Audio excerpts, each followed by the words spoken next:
fighting the unknown forces and secret terrors science couldn't predict. There's a monstrous thing aboard this station from the moon. That's what killed Weber. What kind of a monstrous thing?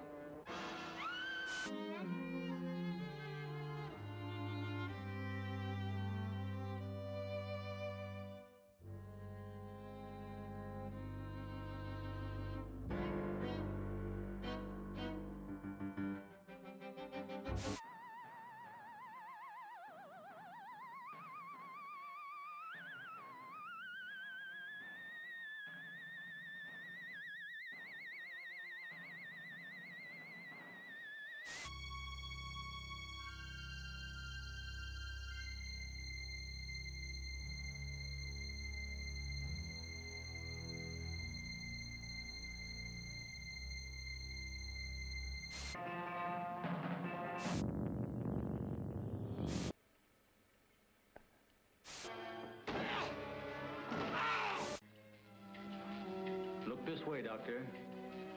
You will understand.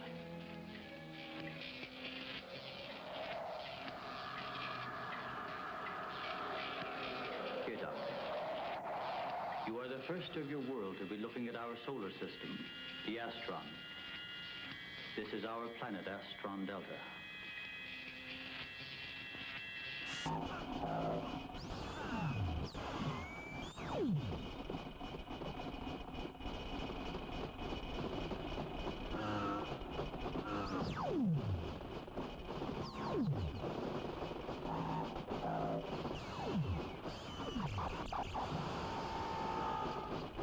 At the top.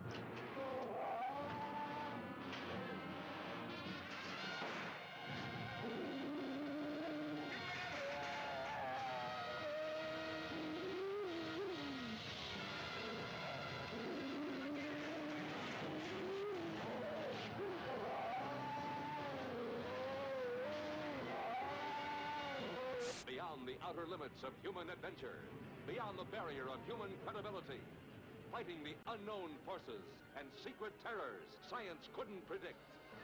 There's a monstrous thing aboard this station from the moon. That's what killed Weber. What kind of a monstrous thing?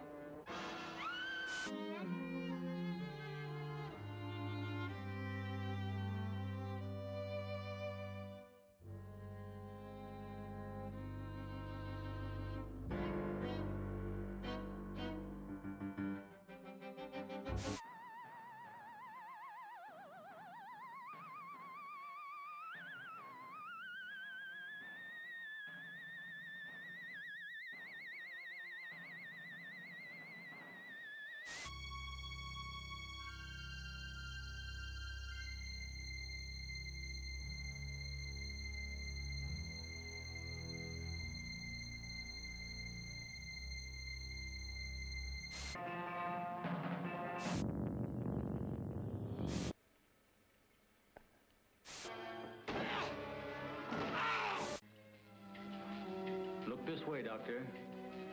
You will understand.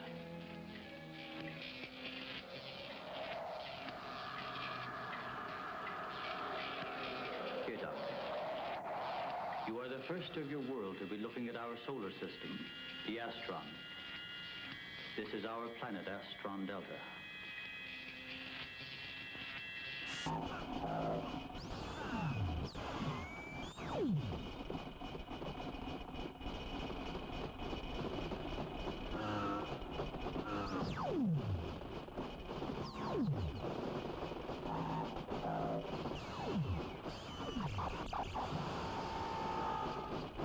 At the top.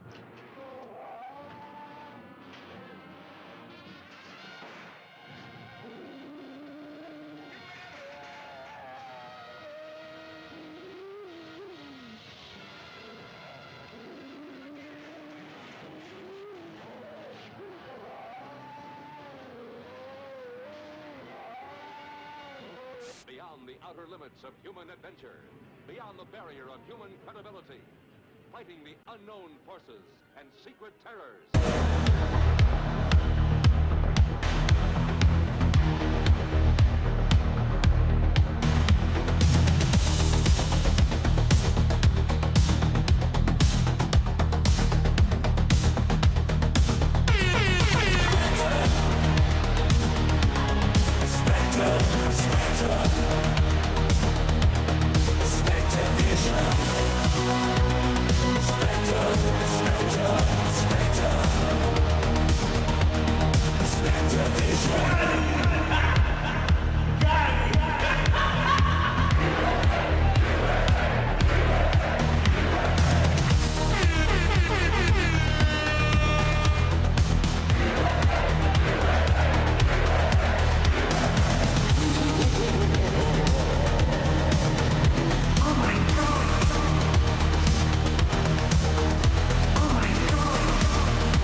All right, there we go.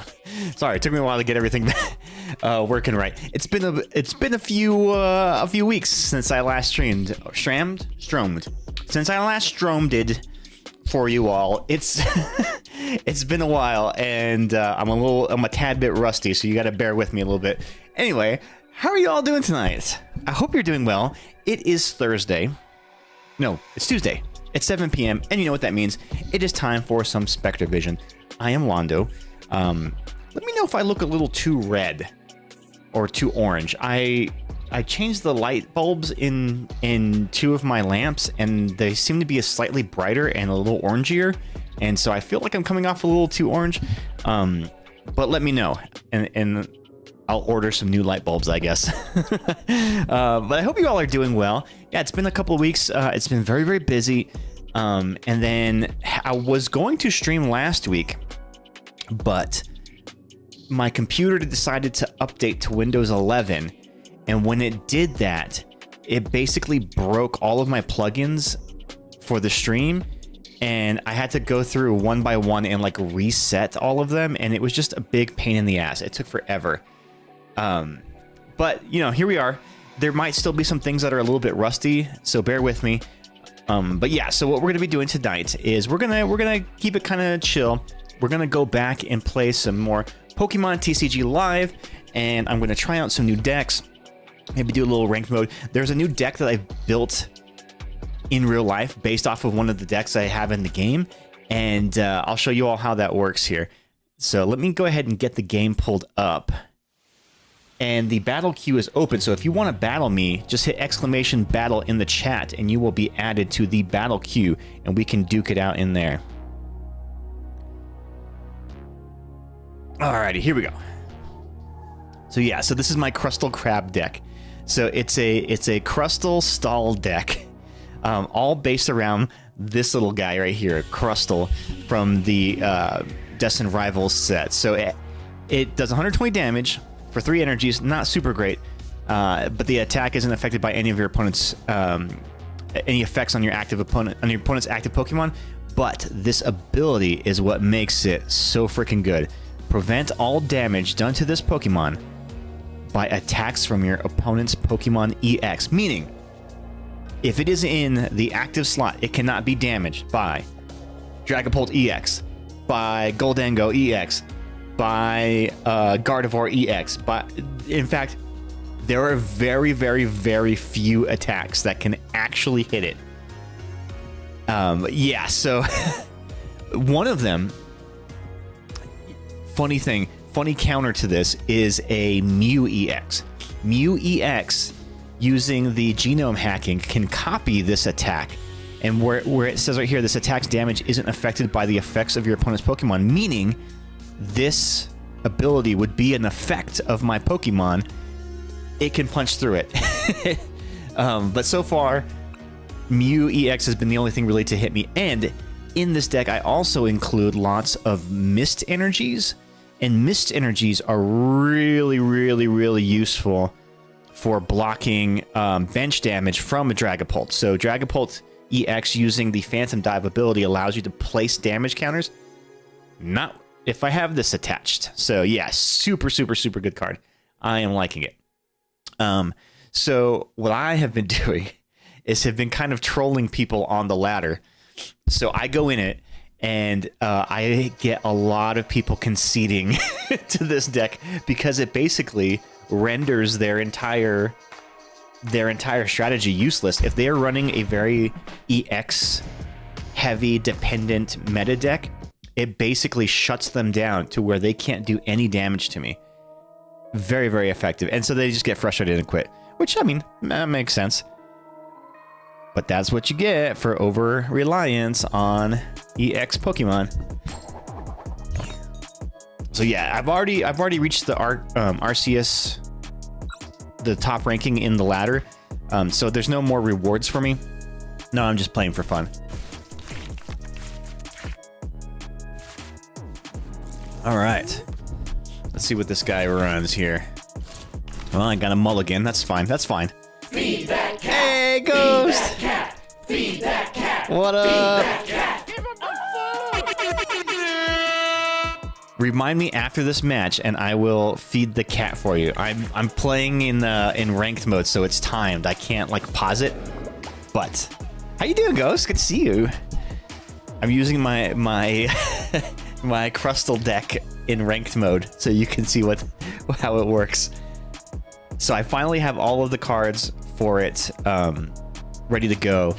Although I made 2 changes to it today, but I swapped in a Switch card and a 06's Machinations, which I already have those cards, so I don't have to order those ones.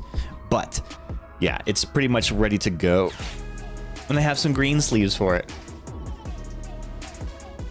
45 whole ass months. Also, Ghost, if you want to battle, exclamation battle in the chat, and the battle queue is open. Very hype. Very, very hype. All right, so this guy's running the Goldango EX. I did lose earlier to a Goldango deck, but it's because they ran the non-EX version of Goldango as well. Doing okay, a little tired. Got a report due at work that's kicking my butt. Oh no, are you having to work on it right now after hours? That's a bummer.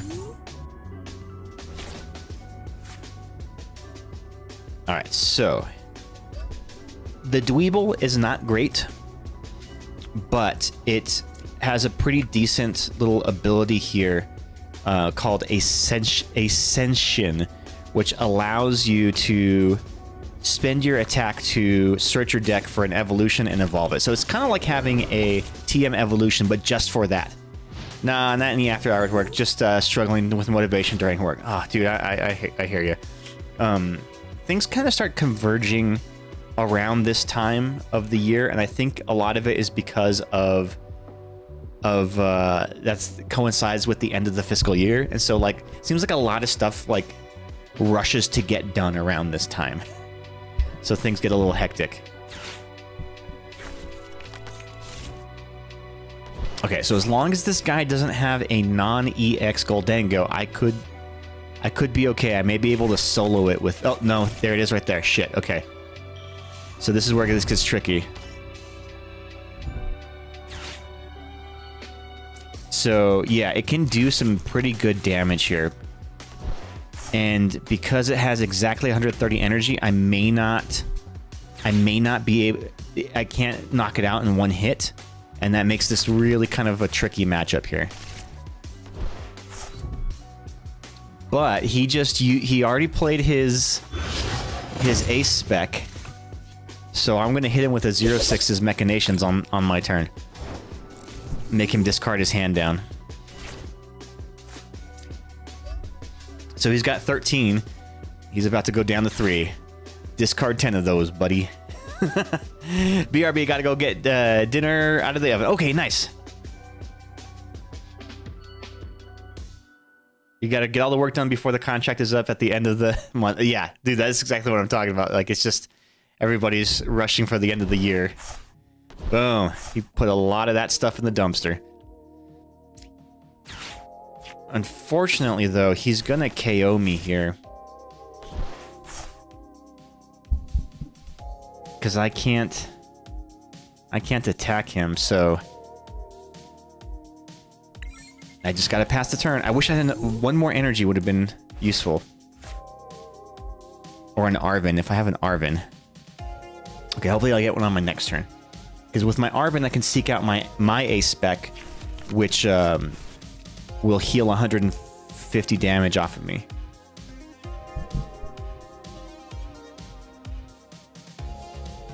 So he can do 100 damage. Oh, okay, cool. So he didn't have enough. Nice. Dang, I didn't get what I needed. All right, let's Iono and pray here. Actually, yeah, we need an energy.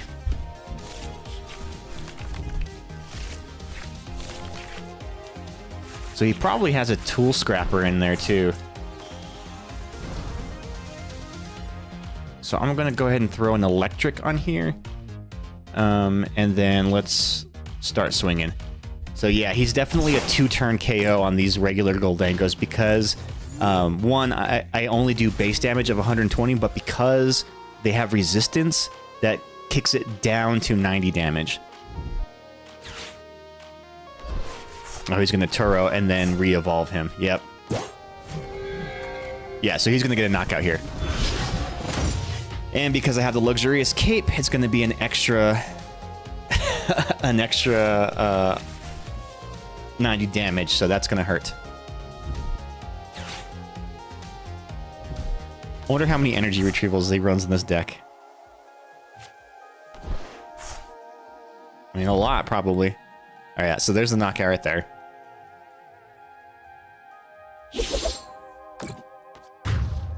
So he's going to take 2 prize cards for that.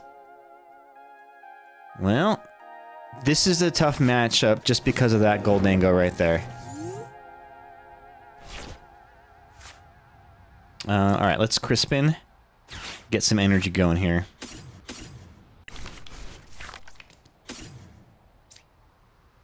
We'll put the electric in my hand.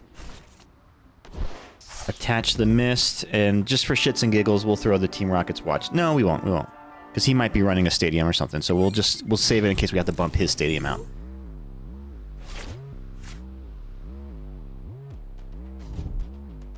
I saw what... So I've recently started playing Pokemon Violet, and I saw what it takes to get Goldango in the game.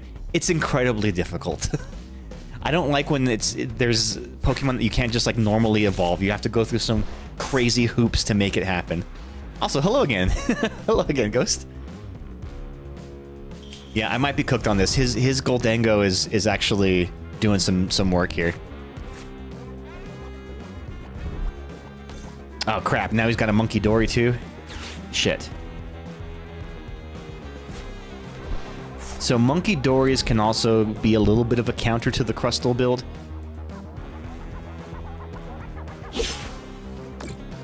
Yo, never heard of how to evolve Phoebus. No, how do you evolve Phoebus? Is it something stupid? It's like something incredibly like convoluted and stupid. All right, I'm gonna go ahead and I'm gonna get my ace spec, and I'm gonna get another luxurious cape. Also, how you doing, Dope? How you been?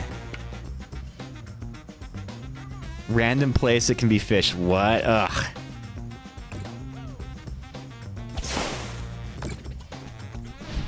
Maybe I shouldn't have attacked there. So he can only do 30 damage to me, but with his Monkey Dory, he can move another 30 over. And max beauty? Oh, you have to have a beauty stat for it? Stupid. Yeah, see, that's just... Who is that for?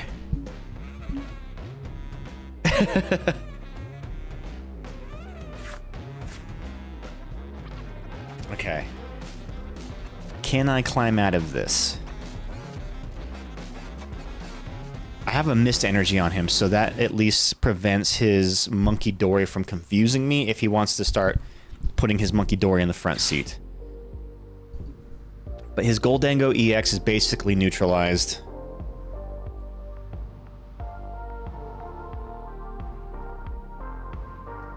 It would be good if I had a boss's orders. But I have to get his Monkey Dory off the board first. Targeting his Genesect could be a strat, because it has a 2 retreat cost, so he's got to pay a heavy price to get the Genesect out of the driver's seat.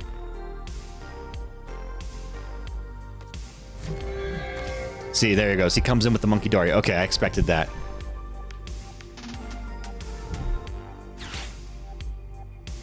Yeah, so he thinks he's going to cause confusion on me, but what he's going to realize is that my mist energy will block that. So he'll do 60 damage, which ain't no slouch, but I will not become confused. Now, utilizing Pokevital A, I will heal all that damage off of me. They're going to get very frustrated from that. And we swing for a knockout here.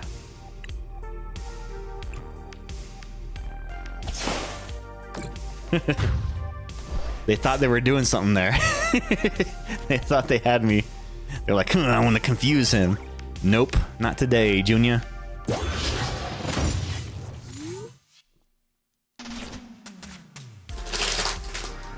Oh man, it feels good to be streaming again. I took a little bit of a break, but it's good to be back.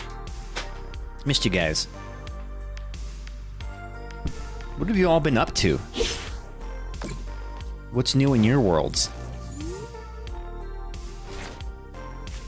Alright, I'm gonna go ahead and just get some backup on my bench, just in case. We're gonna discard the watchtower, because I don't think they run a... I don't think they run any... and they conceded. There it is. See, that's how great this deck is. Out of frustration, they know that I'm cooking, and they have no way to get back at me. It's an uphill battle, and I win by only doing 300 damage. Gonna be a long month, dude. We're getting the keys to the house on Thursday. Hell yeah!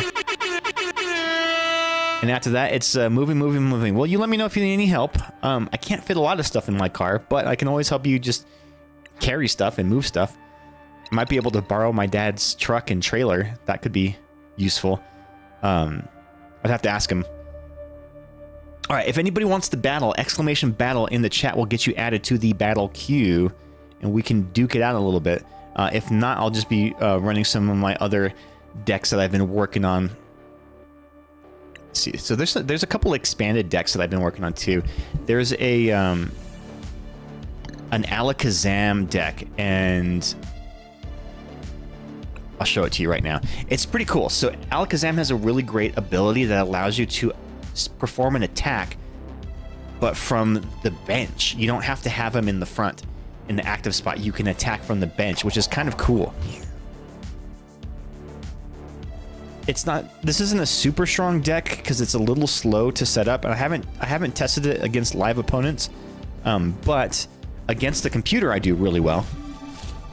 Every now and then there'll be a computer match where I just draw really, really poorly. So not only is it Alakazam, but it's also like a very poison-heavy deck too.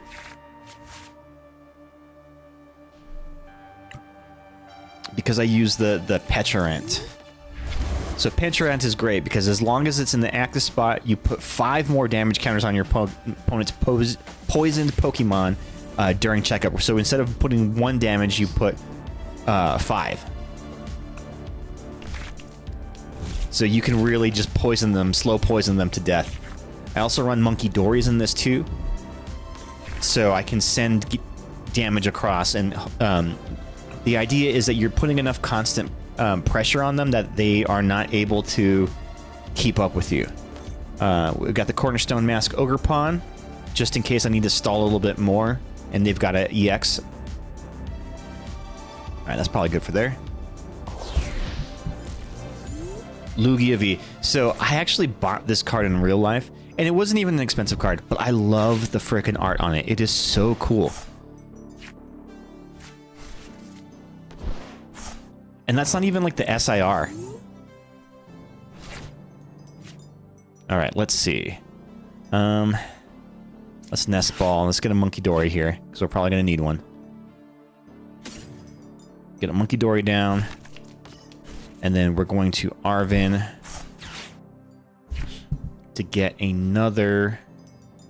to get our Abras down. And I guess I can take one of these ones. Unfortunately, I can't cause any poison yet, so I don't have any energy. So we'll get the Abra down. We'll put a Perilous Jungle up just so it's there, and then I'm going to Earthen Vessel away the. We'll do an Arvin. Get 2 energy here, but I'm going to attach 1 to the Monkey Dory instead of to the Petrarant. Alright. Good turn. Good turn. We passed the play over.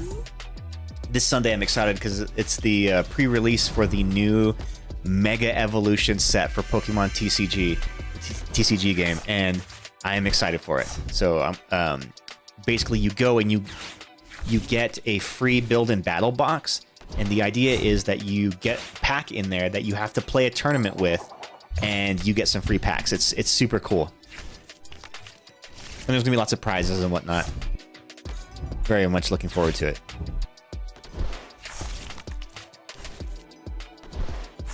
Snorlaxes and Lugias, huh?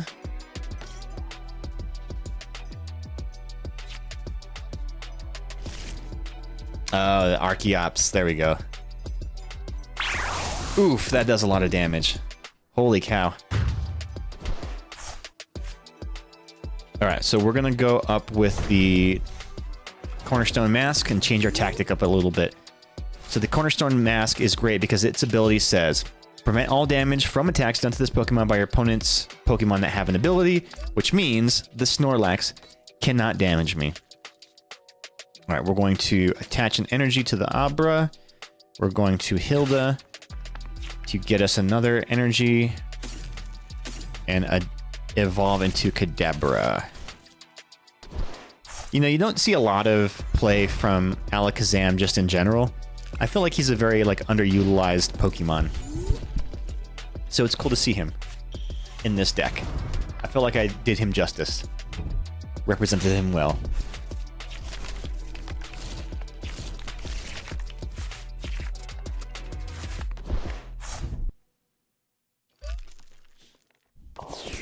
Alright, well they Iono'd me, which that kind of changed that plan up a little bit.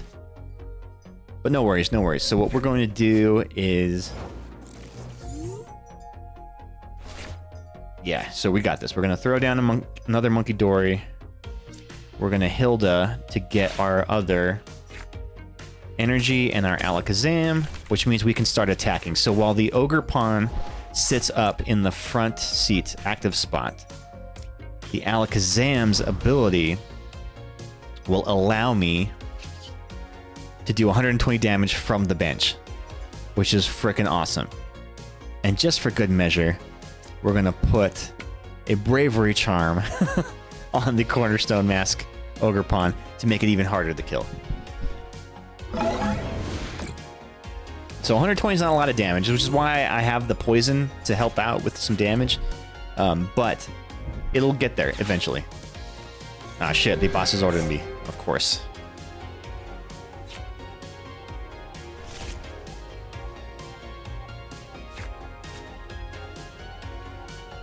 And he can attack now. Oof, 200 damage, that's a lot. And it discards my stadium. Oof. Okay, well, well played. Well played, sir.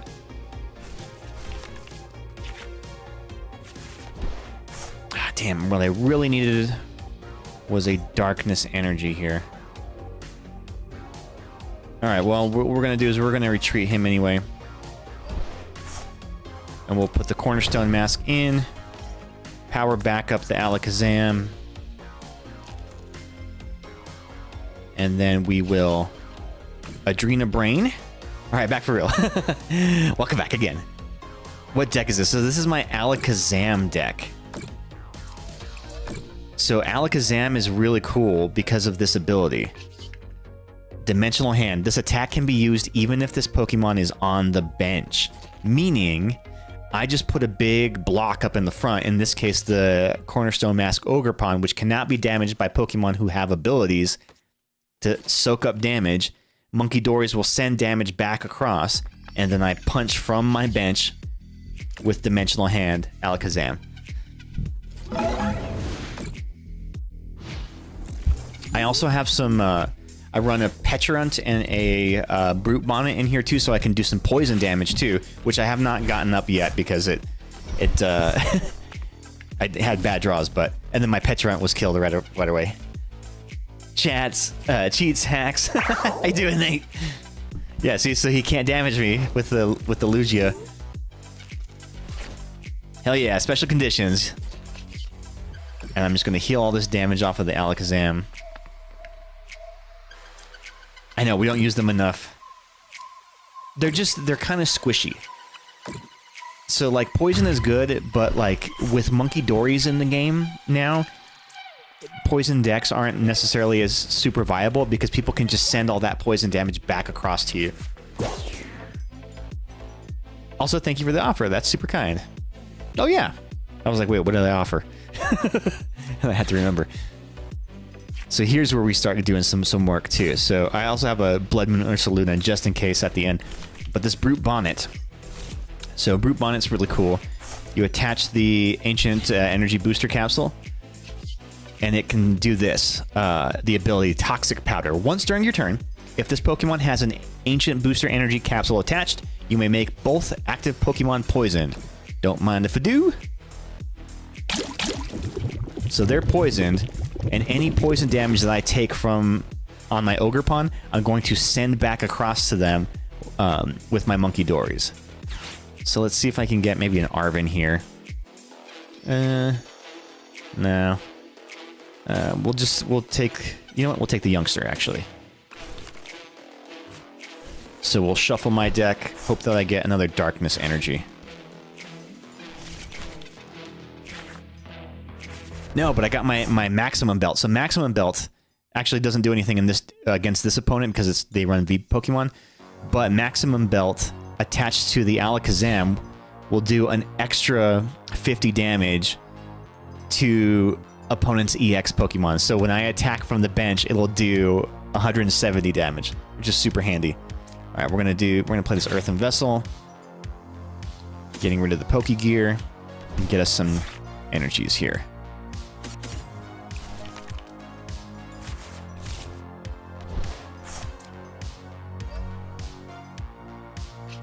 So now we can send some damage over, which will get us a knockout on this Snorlax. 30 across, and then attack with the Alakazam from the bench. So they didn't even need to be they didn't even need to be poisoned. But the poison's good because it gives you something for your monkey dories to throw.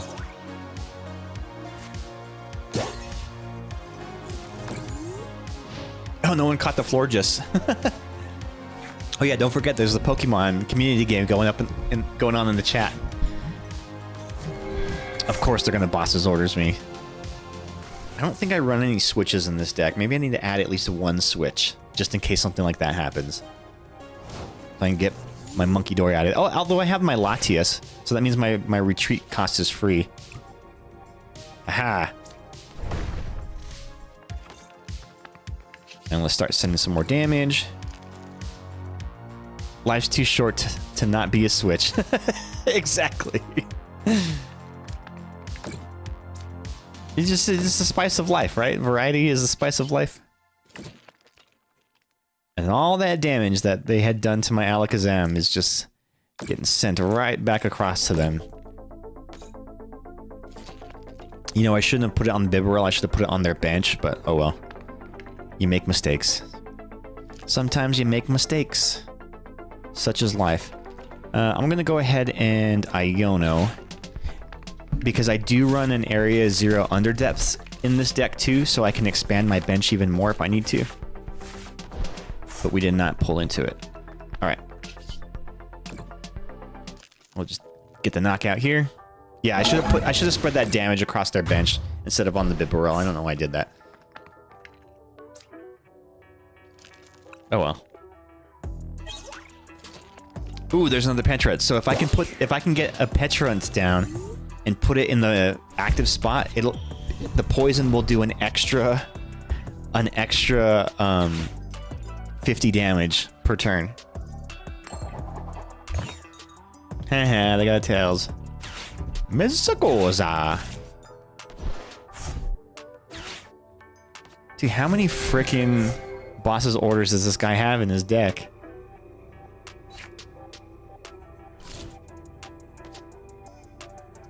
I mean, you're not gonna be able to do that much damage to me.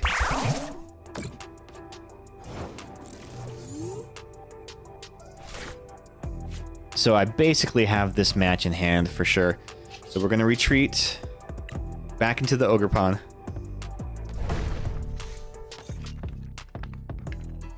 It is an AI, dude. Yeah, it is not real, dude.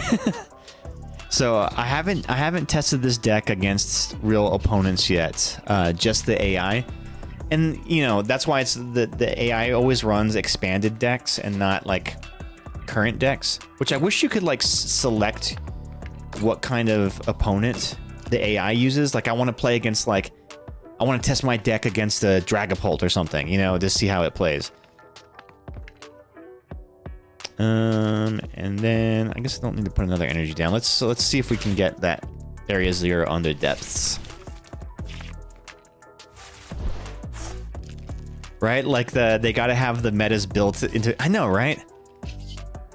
But I think at the time these were like viable decks, because this one actually looks very similar to the World Championship deck, the Lugia V-Star one of like 2023, I think it was. Get that knockout there.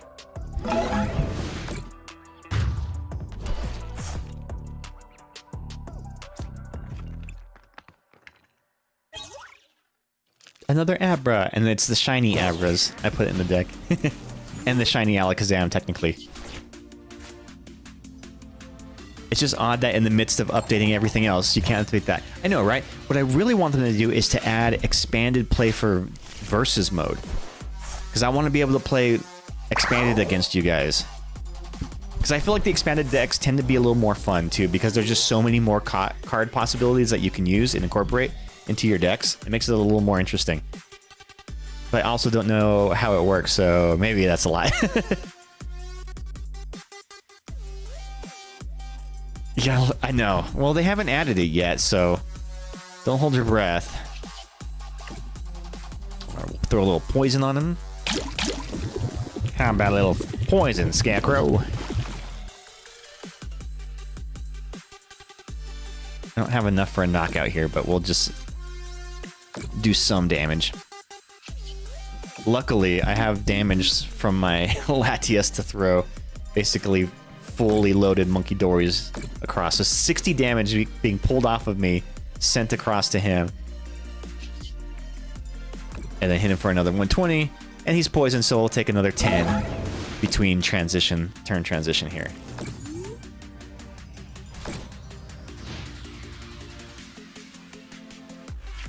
I mean, we basically, when we play at Poke Night, we're basically playing expanded anyway.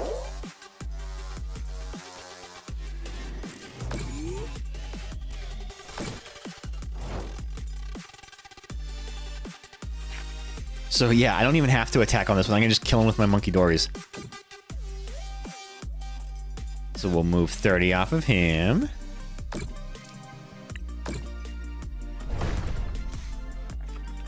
And we'll move 20 off of him.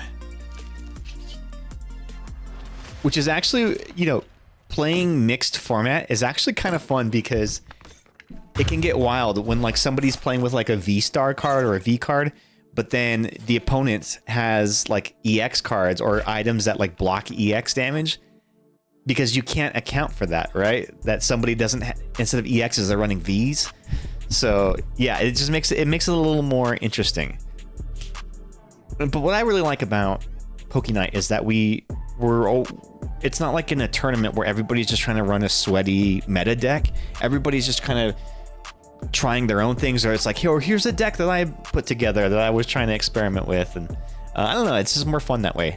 There's no stakes unless we cook some steaks. But yeah, as a reminder, anybody, if you want to battle, exclamation battle in the chat, you will be added to the battle queue. Steak, dude, I have not had steak in a while. Oh, you know what?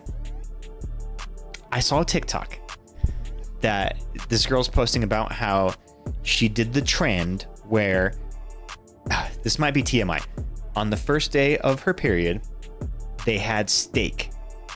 And apparently, it's so iron rich that it like really helped with her period, and it was shorter than normal, and you replenish the iron that you lose.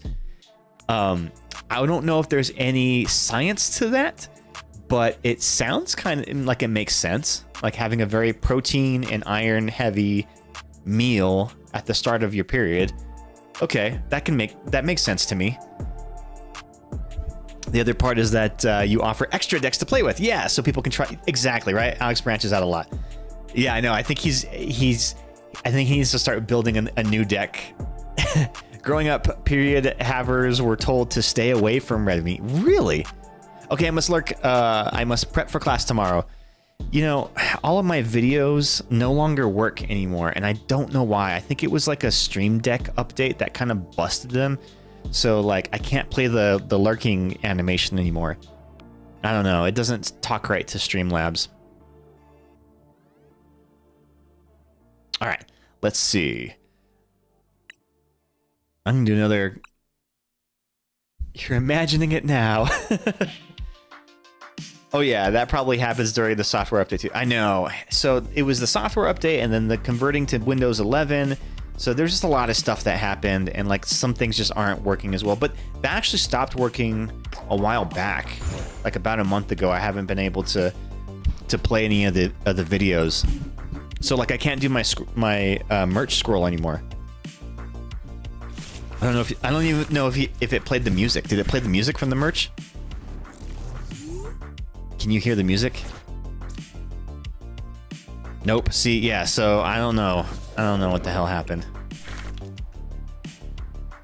I'll have to dig in for it. Oh, so I figured since we have skipped a few streams for pack opening, the pack opening portion of today's stream, I'm gonna offer up a couple of different variations of something kind of big, like a box, and I'll let you guys pick which one we open. Yeah, it's super weird. I don't know. It must be something about like the plugin and how it functions that's not talking to Streamlabs anymore, but it's very obnoxious. Oh, good. This guy's running. He's running the Dust Skull lines. Hey, onward! Hi, Legend. Just want to pop in real quick and say hi. How you doing, dude? How you been? Thank you for that sub. Well, let me feed Archie real quick. Oh, and I owe him one from Ghost too.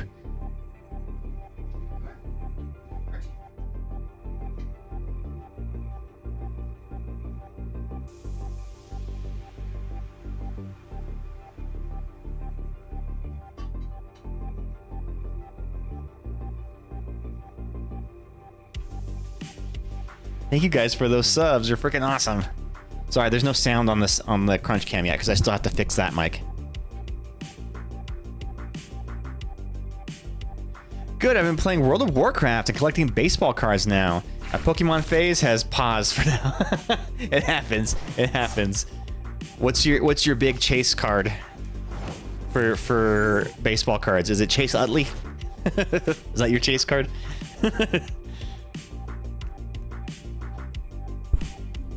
All right, so yeah, this guy might be able to beat me here because the problem that I have is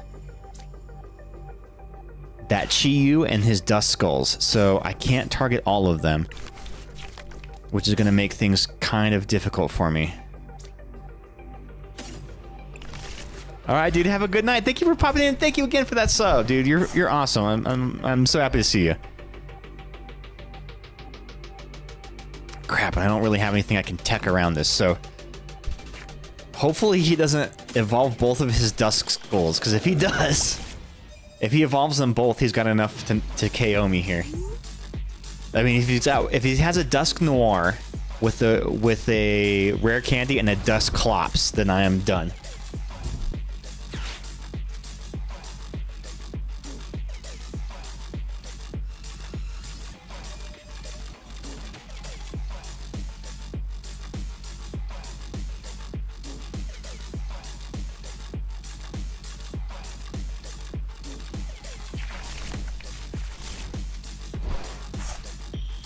Center the cat cam a little bit there. Well, there's a Dusk Clops, so hopefully he doesn't have a Rare Candy and a Dusk Noir, otherwise I am absolutely cooked.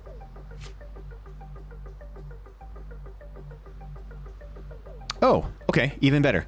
So here's what we do. We attach this. We're gonna boss his orders, his Dust Clops, and because he didn't power up his Chi-Yu, he can't come back with a KO. Well, I always appreciate you for supporting Onward. You're super, super cool. So unless he has a Night Stretcher, I think I'm okay. What I really wanted was my Stadium card, my Team Rockets Tower. That would neutralize his Pidgeotto.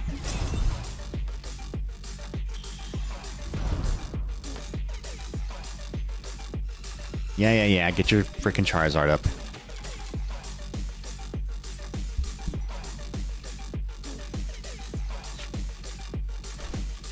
So he's got his Chi Yu powered up, which is bad news for me. Now he won. Damn it. He got the KO. Wah, wah. Well, I didn't expect he'd get that Charizard up to power up his Chi Yu yet. Well, it happens like that. One prize winning. So yeah, let me show you guys what we have in store for tonight's pack rips. So, we have an option between the Masks of Ogerpon set, which comes with, looks like there's some Twilight Masquerade. We've got some Surging Sparks in there. We have the Venusaur EX and Blastoise EX is what I got from GameStop when we went out and got the doorbusters, and nobody was in line for. And this looks like we've got some Surging Sparks and some, is that Stellar Crown? And we have this just came in the mail yesterday, Blaziken EX and Volcanion EX box. This came from Amazon, I think I got it. And it's got some Journey Together and Destined Rivals in it. So yeah, those will be the three that'll let you guys decide which one we open. So just a little teaser of things to come.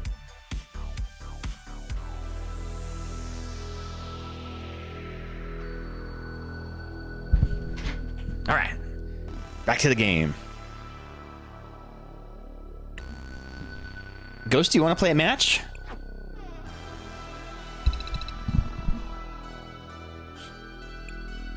So yeah, so my Crustle deck, this is exactly how mine looks in real life. Nothing too fancy, but it's all reverse hollows. I don't know, for some reason I prefer reverse hollows over regular hollows. I feel like it's just more holographic. Minus the changes. I haven't made the changes to it yet. So I haven't put the switch in, and I haven't put my 06's machinations in yet. But so I removed one Team Rocket Watchtower, and I removed one... what was the other card I removed? I don't remember. Dang it. Oh, that's going to bother me now. I don't remember what I took out. And I have to like go back through and count everything. Oh, I removed one Iron Thorns because I have 4 in here. I feel like I only maybe need 3. Probably get away with 3. I never use more than 2 in a game, just because it's usually never going to be a point where I'll be able to power up more than 2, and 1 gives me some extra, I don't know, insurance just in case I end up prizing one. Sorry I was doing a thing. I'd love to. Just give me a couple of minutes to finish this day in my farm game and get live set up. Okay, no problem. In your Farmville? Did you ever play Farmville? Remember Farmville? For those who may be too young to remember, Farmville was a game that released on Facebook. It was like a Facebook game. And basically it's one of those like waiting games where everything just revolves around just taking time for like counters to reset or energy to reset or build up or whatever. But you could skip some of that time by paying money or having friends, you know, come to your farm or water your crops or whatever. And man, it was such a like understated game when it first came out, but exploded in popularity and became that company. Was it Rovio? Were they the ones, or no? They were Angry Birds. That was like the biggest gaming company at that time, even bigger than Nintendo or PlayStation. Not Microsoft, because Microsoft is a bigger company overall, but like one of the biggest video game companies was whoever made Farmville. Was it Gameloft? I don't know, one of those ones. So crazy So there is something to be said about the accessibility of games like that. All right, so this guy's got the same kind of setup here. Okay. I have to be careful with what I do in hopes that they don't boss's order me. Can I buy myself another turn? Dang it, I should have put the energy on the Iron Thorns and used Turbo Energize. Damn it. I already fucked it up. Ah. Zynga. Yes, Zynga. That was the one. Yeah, dude, like they were like the biggest game publisher at the time, which is wild. So like how much, and that's the thing about those early like free-to-play games is they were so microtransaction-y. And this was before there was any kind of regulation and before people like caught on to the idea of microtransactions, and now they know better. But yeah, they were able to really take advantage of people like that. And so just 50 cents here and $1 here and whatever. And before you know it, people are just spending more on a game like that, on a free game, than they ever would for a, you know, a disc copy of a physical game or something. That's why Fortnite is like the biggest game of all time, because it's a free-to-play game. But they make all their money through the microtransactions and the revolving shop that gets people like very, oh no, this is a limited time thing. I gotta buy it now or I won't get another chance to. And so that's how they get you. That is how they get you.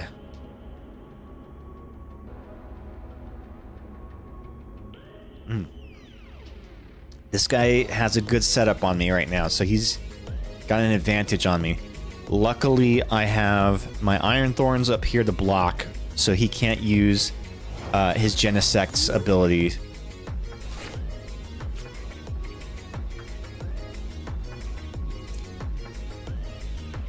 Damn, I really need... Alright, here we go. I'm gonna roll the dice on this. Hopefully, I Iono into a Crustal and any other energy. I need a Crustal and any other energy. We did not get it. Damn. Oh well.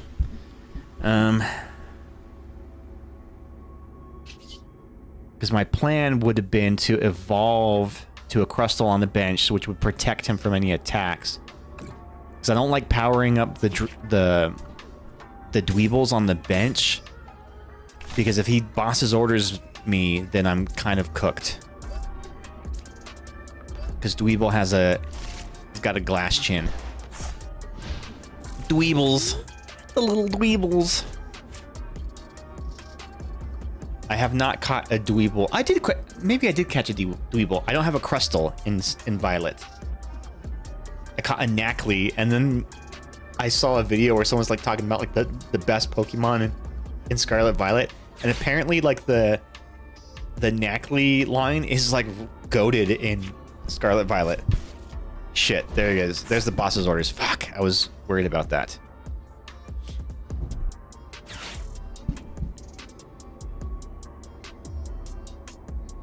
So what this means now is I'm just gonna be back to a slow start here. Now he's gonna evolve his Goldengos.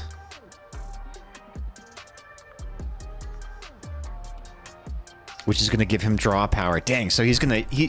Yeah, this was a good turn. Fuck. I really wish he wouldn't have pulled that boss's orders. Crap. Crap.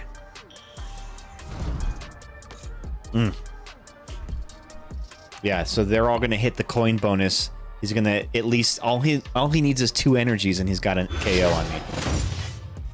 Which means these 3 energies that I have attached to the Dweeble were for nothing. Ugh, this is gonna hurt.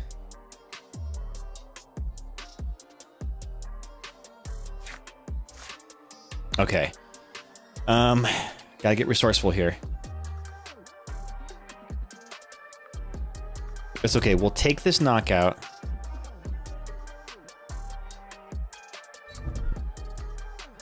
He's gonna knock me out, and then I'm gonna come in with my other Dweeble to evolve him. As long as he has 2 energies in his hand, this is a knockout. Yeah, there it is. Crap. Crap, crap, crap. I hate throwing away good energy like that. It's just waste of turns. Alright, so we're gonna go in with our Dweeble.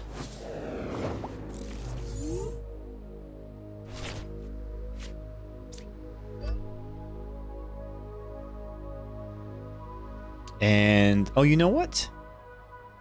Let's, yeah, let's Arvin.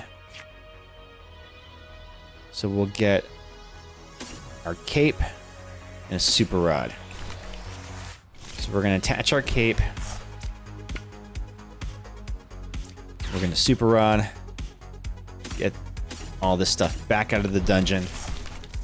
And that should give us a little bit of breathing room here.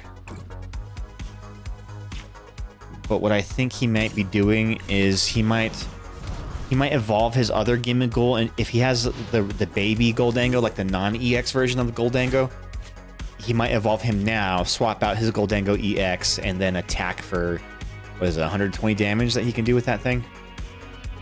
Which puts me back into a tight spot.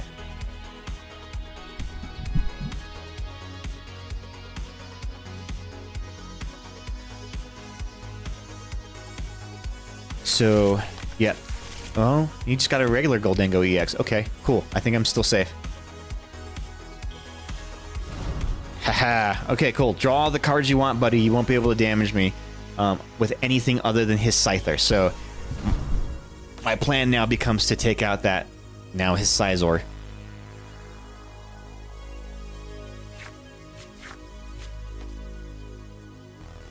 Because that becomes the prime threat right now.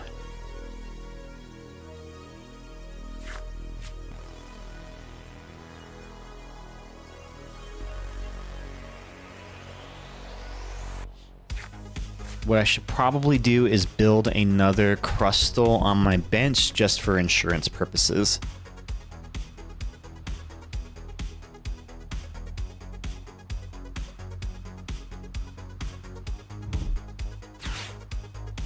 Yeah, so what he's probably going to do is try to get his Scizor powered up here and start hitting me with him. Because he can do a lot of damage. Does 50 more damage for each of your opponent's Pokemon in play that happens an ability, so that'd be 110 damage he can hit me with. For insurance purposes, like you're committing fraud. I know, right? It's the CYA method of Pokemon battling. CYA meaning cover your ass. So, George A. Romero, my favorite movie director of all time, did Dawn of the Dead, Night of the Living Dead, Day of the Dead. Like, I love him. Love his movies. Super cool director. Like his approach to filmmaking was very like indie focused, very resourceful. But he called his style of filmmaking. So he was an editor before he was a director. And he would just shoot as much coverage as possible. And he called it cover your ass. The cover your ass method of filmmaking, because he's like, you never know when you need to cut away to something, or you can recut a scene to make it play differently or whatever. So he would just shoot lots and lots and lots of coverage, and that's how he made his movies.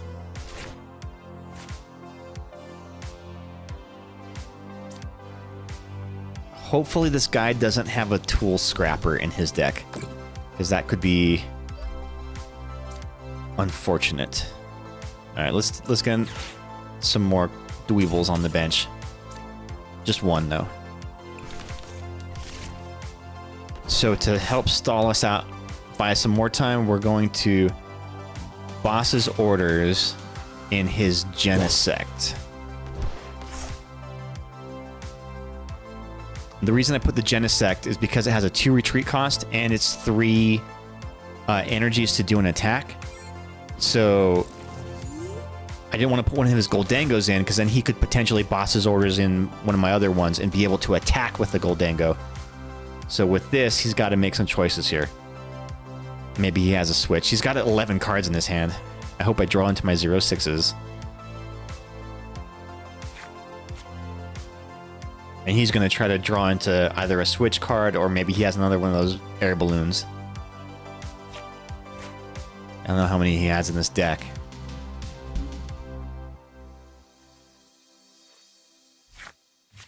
He's trying. He's using everything he can to draw. So maybe he can get what he needs. Ah, Turo scenario. Fuck. That's just as useful. So he's going to take the Genesect off the board. Come back in with his Sizor. Damn.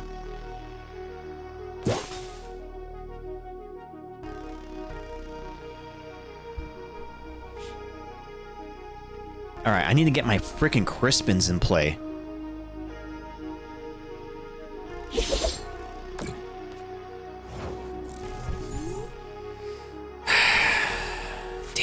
Damn.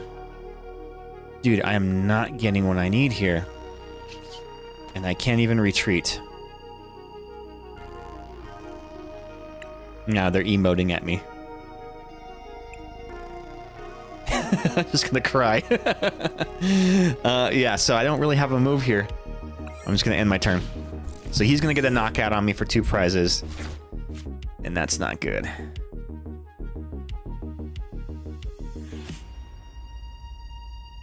I don't know, maybe I can get him a deck out.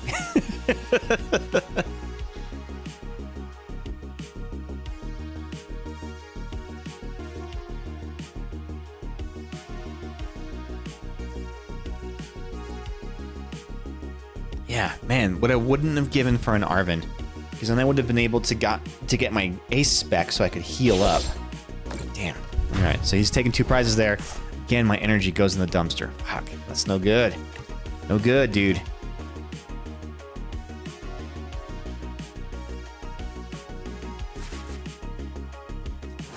Alright, I gotta go in with my other Dweeble.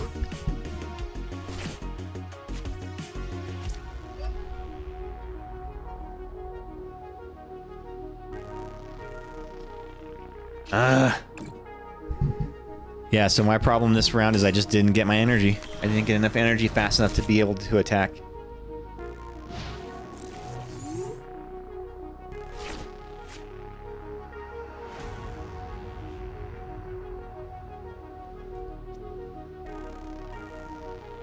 Man, that Sizor came in clutch for him. Can do good damage. 110 damage for 1 energy. That's wild.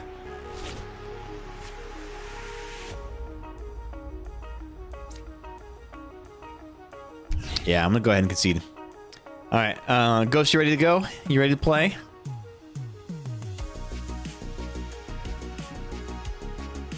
Just was not getting any good hands there. Alright, let's do it.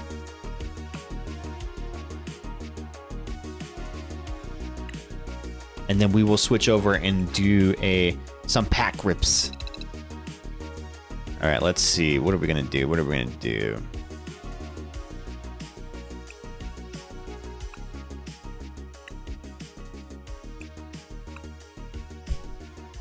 What deck should I use? I'll try my Alakazam.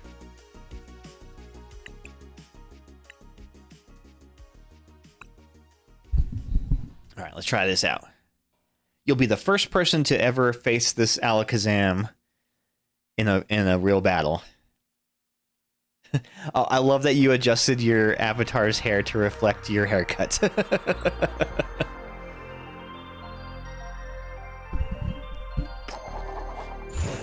You gotta, yeah, exactly. I didn't have, there wasn't a good hair option for my character, so I just put a hat on him.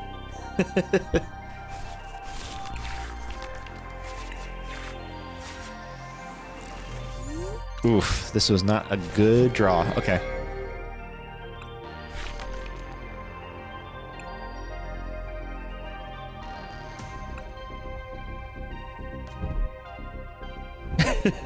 I'm just gonna sit there and cry. Oh, you're using the play Pokemon sleeve. Oh. Did you use the promo code for the new? What was it? It was like a new. I want to say it was a Owulu sleeves. Did you see those ones? All right, let's get nest ball going.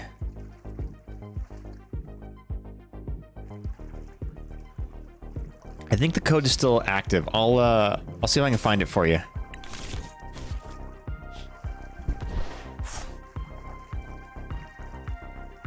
Oh, you're using the Wiglet deck. In Ekans. Interesting. Okay. Okay.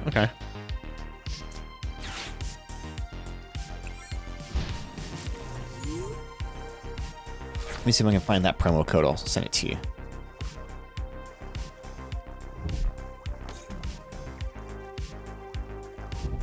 I think I pulled it off of Twitter or something.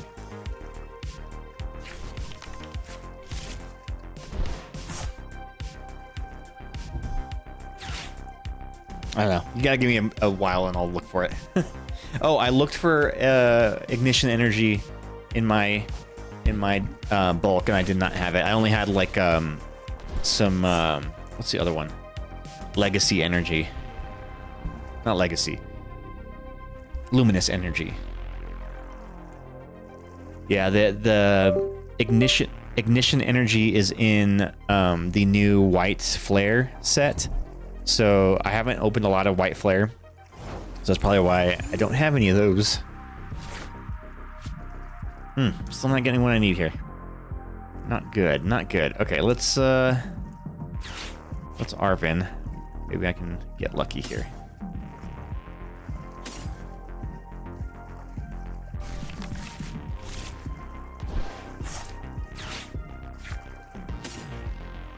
Get a couple arrows. Such a cute Arvin card. I know, right?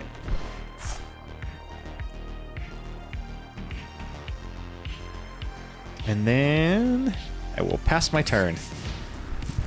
So as long as I can get set up before you get your Wug Trios going, I'll be okay. Ah, crap.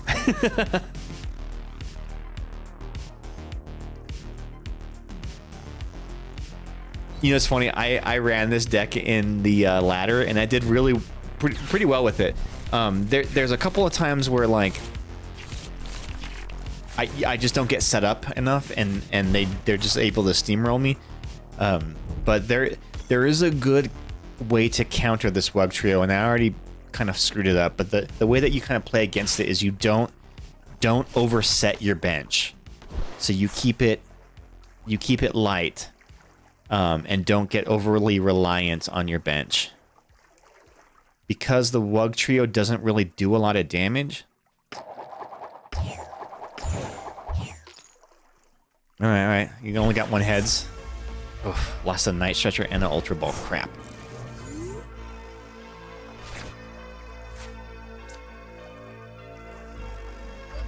We put this here. And we'll put this here.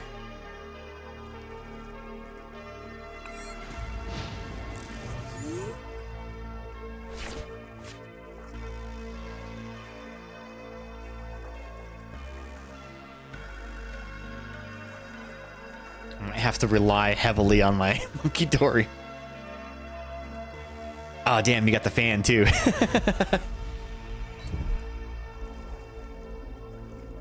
Moving energy. Yeah, see, that's why. That's why you don't want to overset the bench there. Ooh, got lucky.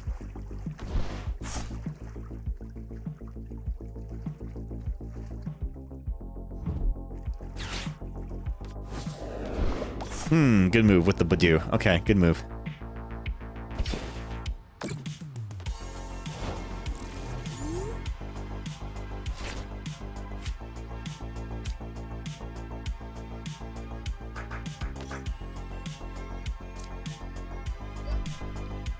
Let's do this. I can't play any items. We'll just knock out the Badoo.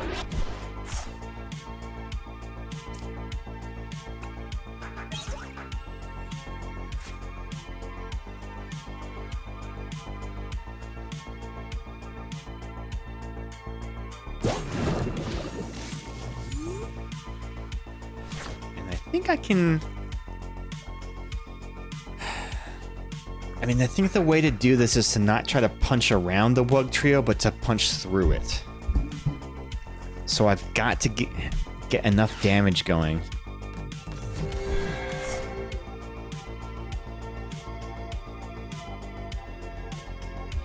Maybe you'll deck out before I do.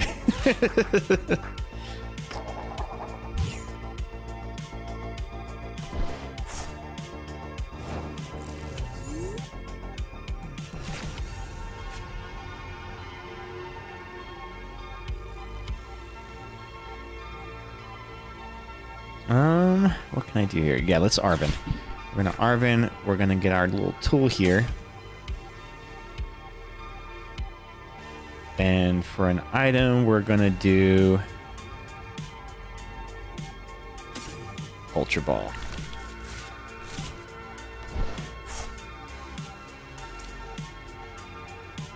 So let's do this. We're gonna put this up here.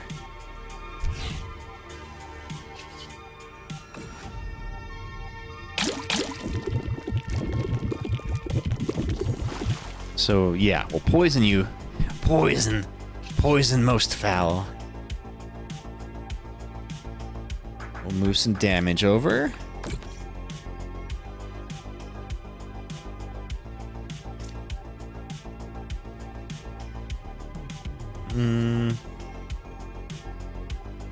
Let's Ultra Ball.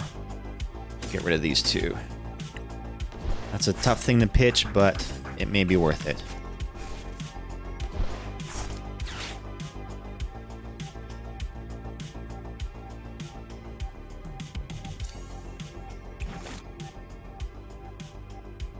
We'll evolve the Abra with the rare candy. Get some energies going.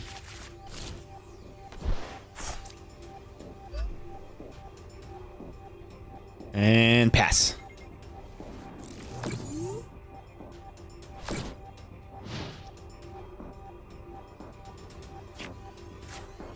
This now has become a game of attrition where we're both trying to outlast each other.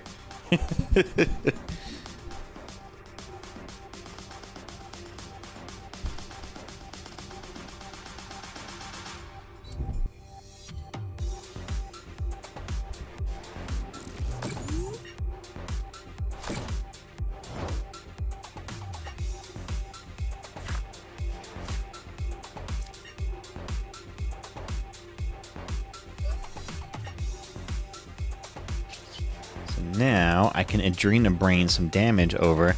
It looks like you're building that Ekans back there for a reason.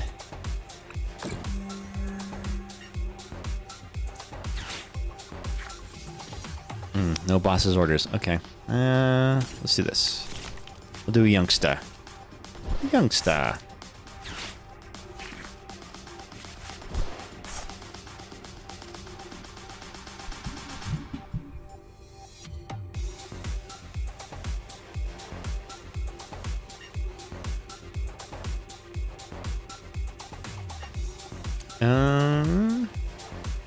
I don't know what that Ekans is. Is it an Ekans EX? Is the question.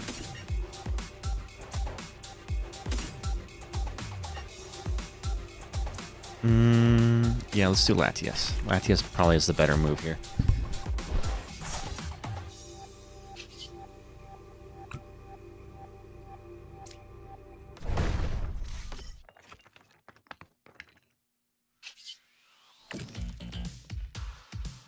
Okay. Now we're rolling.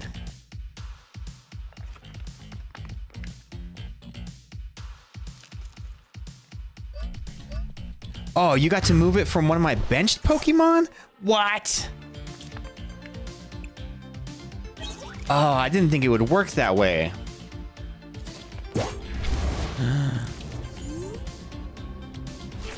From one of your... Move an energy from the attacking Pokemon. Oh, it's not from the active Pokemon.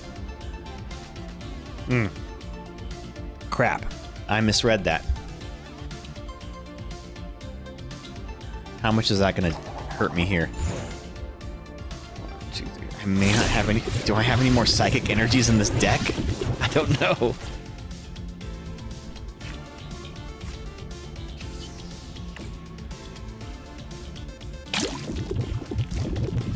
Okay, I think we're still all right. Here's where we get our Petulant.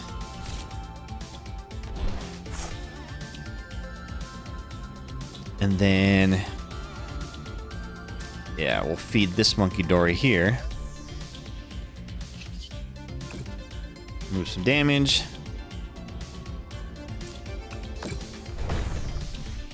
Retreat.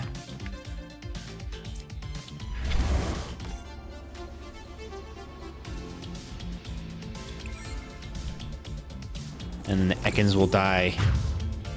I put the Ekans forward too soon, don't have the sustainable hand, and don't have a way to accelerate the energy. Oh no. Do you not have any more ignition energies in there? Because that I think becomes your primary tactic here, is to just try to outrace me to a deck out. This is all the first time I've tested this deck, so they're yeah, it's a little tricky to run at first. 0/6s, okay. I mean, that's not gonna hurt me too much, because I'm only discarding 2 here.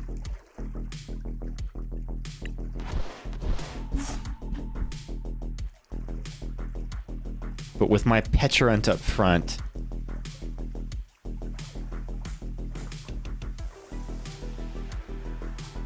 you stand to take a lot of damage from poison.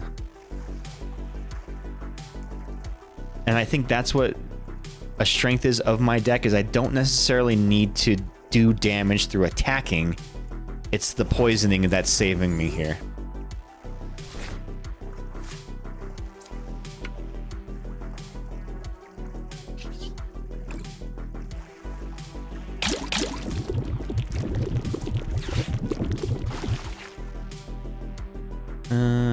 It is really working for you, which makes me jealous. Well, I mean, I'm not out of the woods just yet. I want it to be the special conditions boy. Well, didn't you make a... I thought you had like a running poison deck for a while.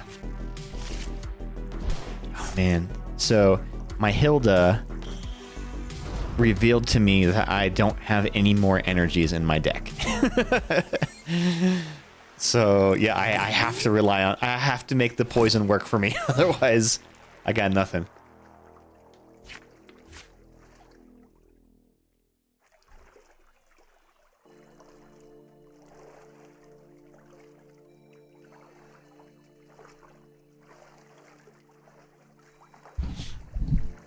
Yeah, my Cloudsire deck, I tore it apart for us. Oh, okay, gotcha. I pulled a Cloudsire the other day from a pack.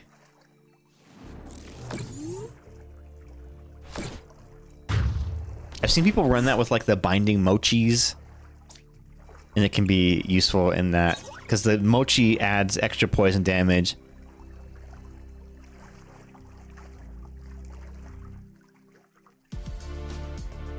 I don't have any more Night Stretchers, I don't think, right? Because you maybe discard my Night Stretcher. I don't know if I have any Super Rods in this deck. Probably not.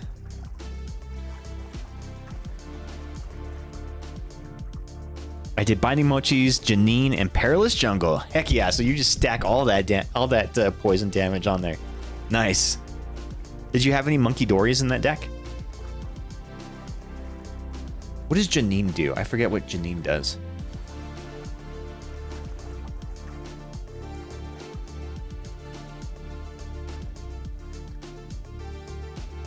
Yeah, monkeys and petulants. Nice.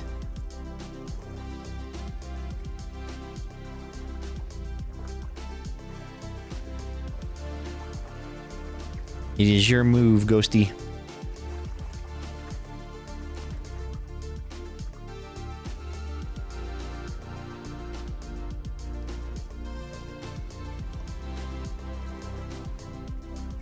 Choose up to 2 of your darkness Pokemon. For each of those Pokemon, search your deck for a basic darkness energy card and attach it to that Pokemon. Then shuffle your deck. If you attach an energy to your... Oh, I think I remember that. Yeah, if you attach it to your active Pokemon, then it becomes poisoned. Yes.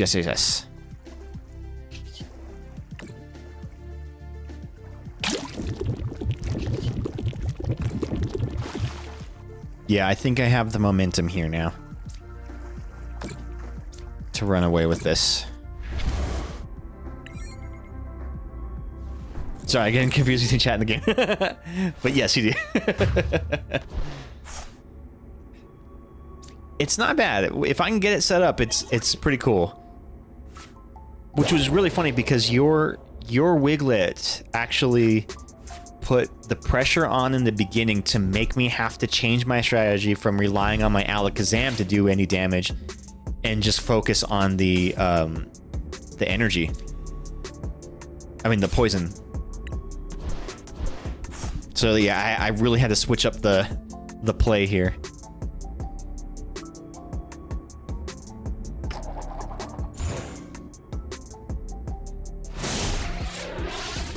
I am confused and poisoned. But fear not.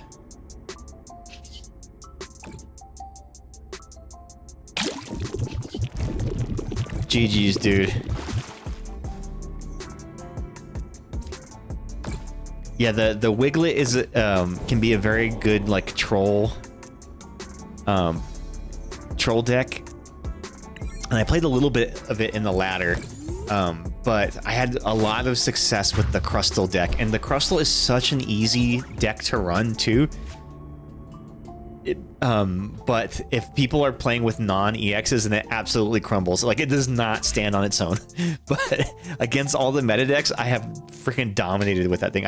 I went into a 15 win streak with that, and then the only reason I lost is because the game froze before I could take another win. All right, let's mix it up here. We're gonna do some pack rips. So Ghosty, I will actually let you decide which one we do.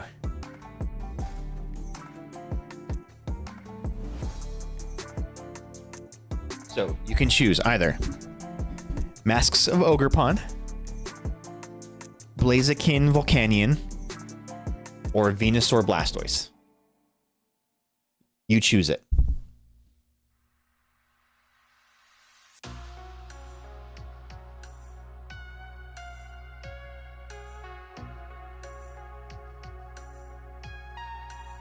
Blaziken. All right, let's do it. All right, let me get my mat set up here. I got rid of the other gaming chair that I had in here, so now like I don't have anywhere to put my keyboard.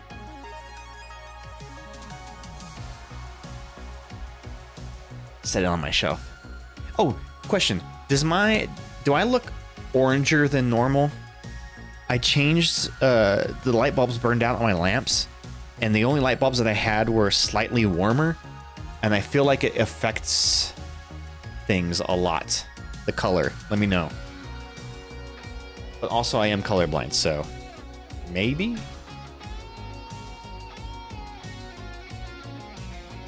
I'm crazy. I feel like we're all a little crazy sometimes. A little orange, but it's not awful. Okay.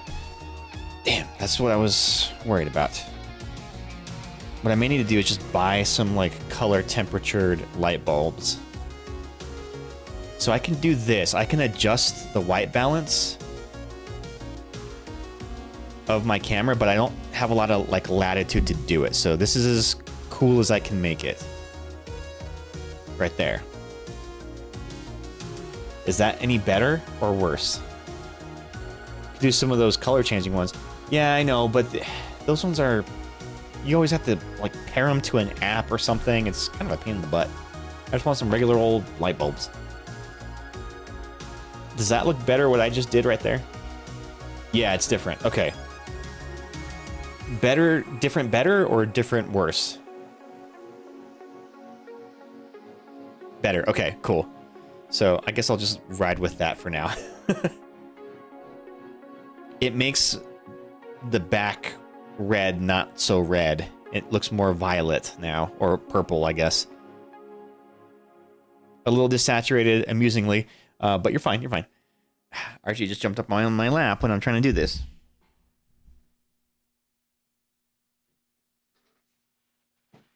All right, so we're gonna do the Blaziken and Volcanion EX Premium Collection box. This was an Amazon exclusive. I was able to get it on an Amazon drop. Hey, buddy, I need you off my lap. This is over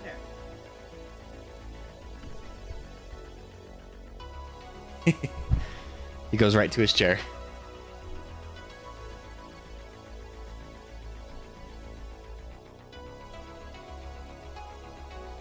All right. And I haven't done some pack rips in a while. So this is gonna be a nice change of pace here. Sorry, give me 2 seconds to get this set up.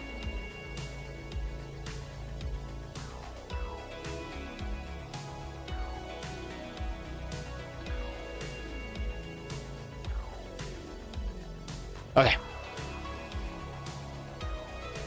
Your son is more important. He is not. He knows where he stands. Give Archie 11. Okay, will do. How you doing, honey?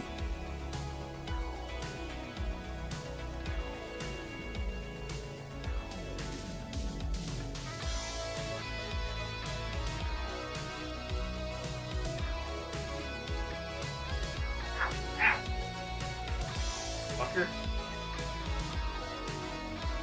Wow, that one really hurt. Ouch. Little fucker.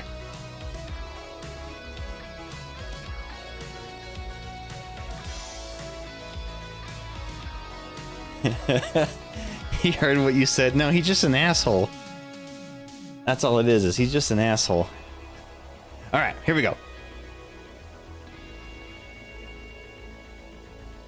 Straighten out the mat there. Make sure it's not too crooked. It's not the mat that's crooked, it's like my camera is slightly crooked. And I can't like fix it. He's so sad that you put him there. So I put him on the actual cushion, but he likes to sit on the arm of the chair more than anything. Like he won't sit up on the cushion anymore. Look at him.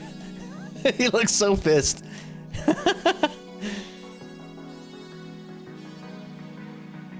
You little punk. Actually, I think he's tired. He's just sleepy. He's not pissed. He's just sleepy.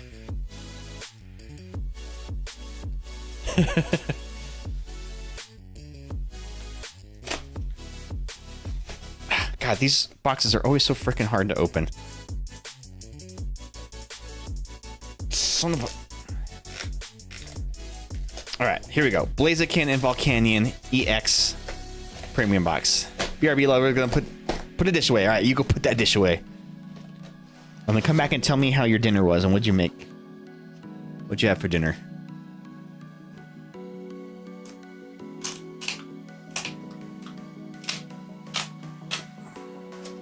Remember to always recycle your Pokemon products. There's a lot of plastics and papers and recyclables that you should always, always, always recycle. Okay. Blaziken EX and Volcanion EX. So it looks like we've got a mixture of some Journey Togethers and some Destined Rivals packs, which is cool because I haven't really opened a lot of Destined Rivals. Oh, you gave him a treat? Okay, is that why he ran out of the room? Because you were clanking the treat jar? Let me get my code card out.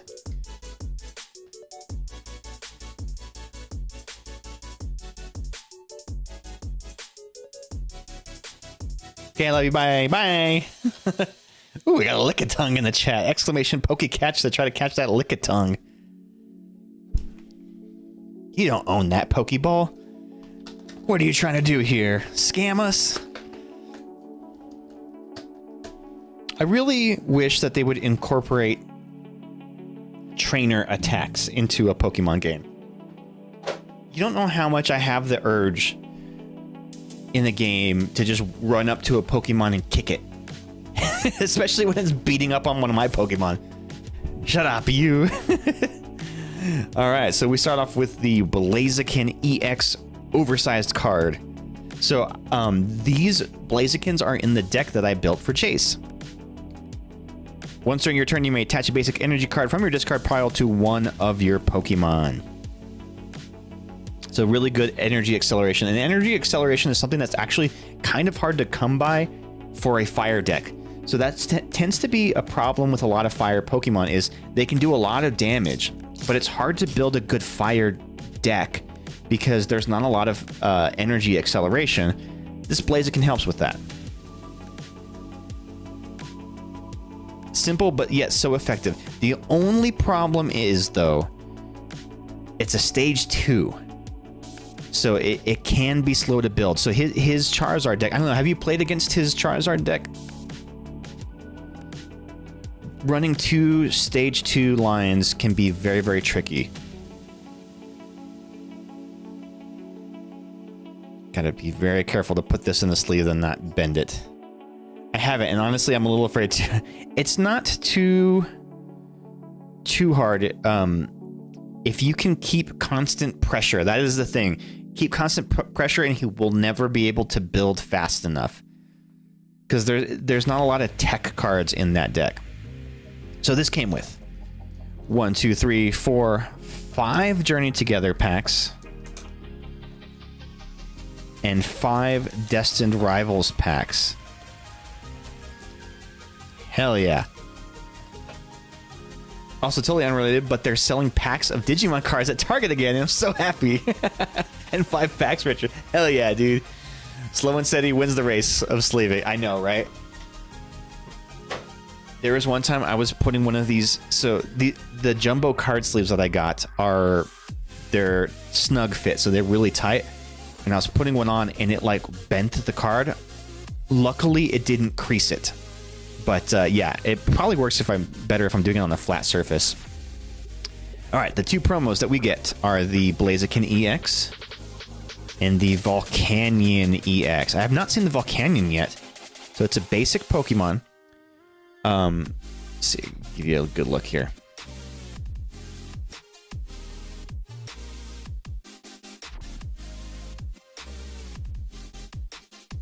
Once during your turn, if this Pokemon is in the active spot, you may make your opponent's active Pokemon burned. And Scorching Cyclone. Move an energy from this Pokemon to one of your benched Pokemon. Ooh, interesting. So you're just moving energy all around with this deck, with these Pokemon. Okay, that's interesting.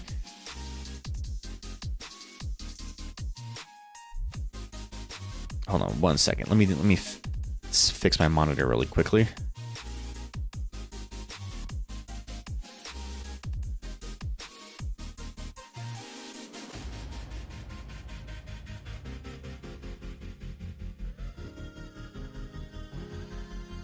All right, there we go.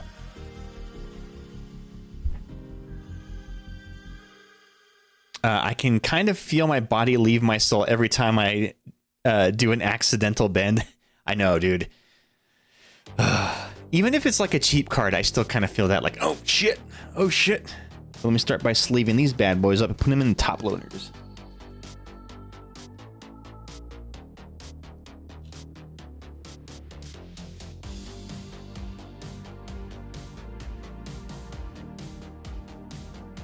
Yeah, and I use the exact fit sleeves, so they are very, very snug, but I like that fit on them. Looks like my TV behind me froze on a DoorDash logo. They're not paying me to advertise them.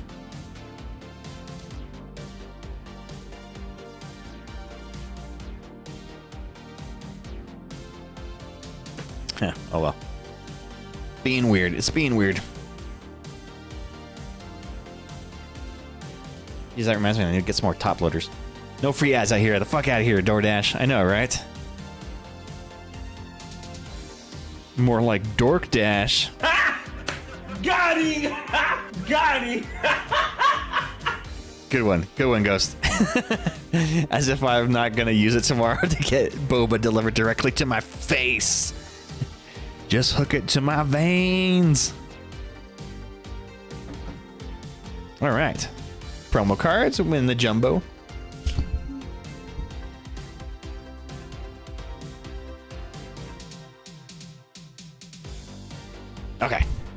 My jokes are bad, but they're better with the homies. I know, right? With a good sound effect, it makes everything that much better. All right, what should we do first? Should we do a Destined Rivals or a Journey Together?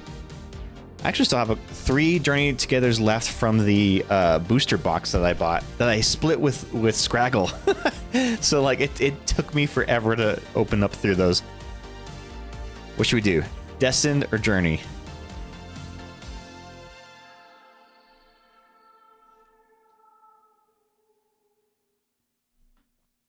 I'll let you call it.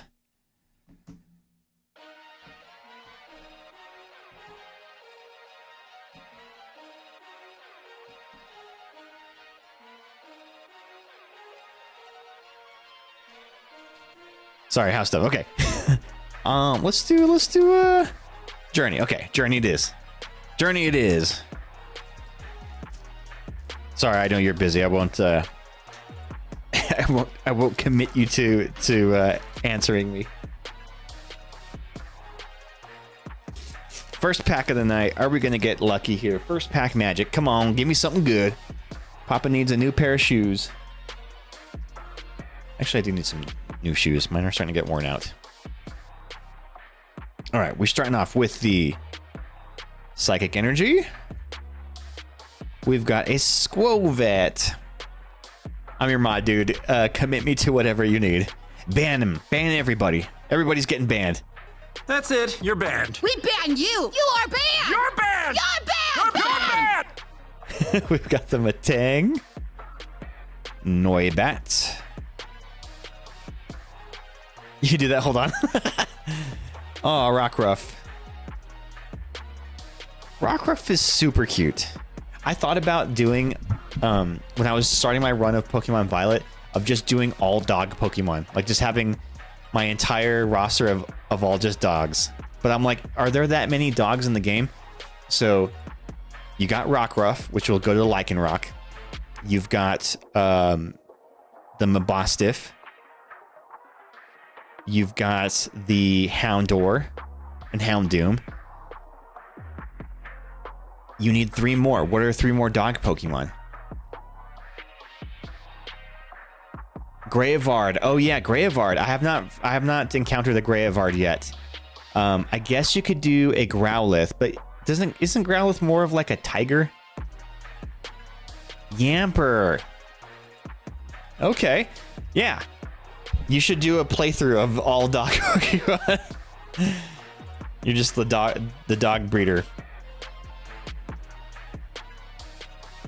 Okay, so Growlithe, I guess is a dog, but it's got tiger stripes. A Lowland Marowak. I would love to, but then I'd lose my shiny Lycanroc with my Twilight Rocket. Oh, yeah.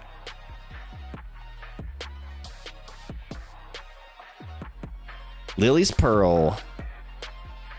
Lily's Pearls are always handy, especially if you run a Lily's Clefairy deck. Banette. Ruffian. So I think I went to high school with a guy who looks just like this. Just kind of a slacker stoner type. A Lowland Geodude. Ugh, so ugly. His eyebrows remind me of the actor Eugene Levy from the American Pie movies. Do you see that, or is that just me? You know, he wears long shorts and long socks. Exactly. The higher the sock, the downer the foo. And a Magmortar. I feel like I've pulled a lot of these Magmortars in Journey Together. Oh man, there's this really cool thing I keep seeing in the TikTok ads, the TikTok shop ads, called a Rip Buddy, and it's a little 3D printed thing, but this guy 3D prints them and sells them, and it's like a little holder for your sleeves. So like you put your sleeves on the bottom, and then you have top loaders on top, and just makes it really easy for, you know, sitting here and just like pulling them and packing them. But he's like patented that design, so I can't find a good design of a 3D model anywhere. I don't want to pay $30 for one. Like, it's For something that's somebody 3D printed, I feel like you shouldn't be paying that much money for. I'd rather it be plastic. Like, I don't know. Does that make sense? I don't see it, but his hair makes me think of Tommy Pickles. Oh, yeah, I guess I can kind of see that. Well, the reason I say Eugene Levy is because he's known for his, like, big ol' eyebrows. And he's also, like, in every American Pie movie ever made. Even all the spin-offs. Kind of, but have you paid for filming before? Or isn't... Oh, is it really expensive? Oh, shit. Well, that makes me feel bad about those inserts that you printed us.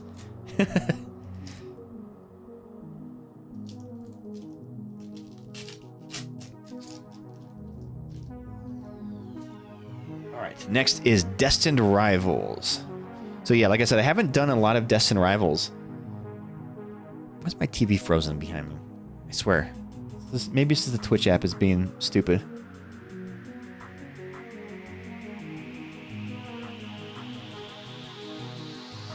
Alright, pack number 2, Destined Rivals, here we go. We inherited that filament, no worries. Okay, cool. Then that makes it all worth it. Team Rocket's Flaffy. Ooh, I have not seen this Flaffy yet. Flip a coin. If heads, your opponent's Pokemon is now paralyzed. 50 damage. Not super strong. Team Rocket's Drowsy. Hypnotic Ray. Your opponent's active Pokemon is now asleep. 10 damage. Arvin's Toedscool. Slight Intrusion. This Pokemon also does 10 damage to itself.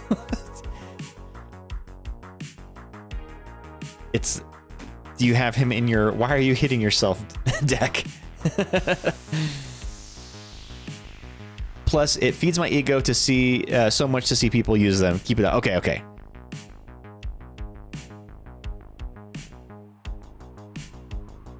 Trying to make this go faster. Man, this Amazon stick that I have on this TV behind me is super slow. Marnie's Impidimp. I need to get some reverse hollow Impidimps. I don't have any of those for my Marnie deck. To be honest, I kind of felt like the Arvin deck in general was a stop hitting yourself deck. Team Rocket's Arbok. As long as this Pokemon is in the active spot, your opponent can't play any Pokemon that has an ability from their hand except for Team Rocket Pokemon. Ooh, that's kind of cool. Spinning Tail. This attack does 30 damage to each of your opponent's Pokemon. Oh, so you hit everybody. That's kind of cool. Yeah, this Arbok's not bad. I wonder if this is viable. I mean, he only has 130 HP. Yeah, you've never seen this Arbok, so that's kind of interesting. If you can get him... If his ability didn't rely on him being in the active spot, if you could trigger the ability from the bench, I feel like that would be far more useful.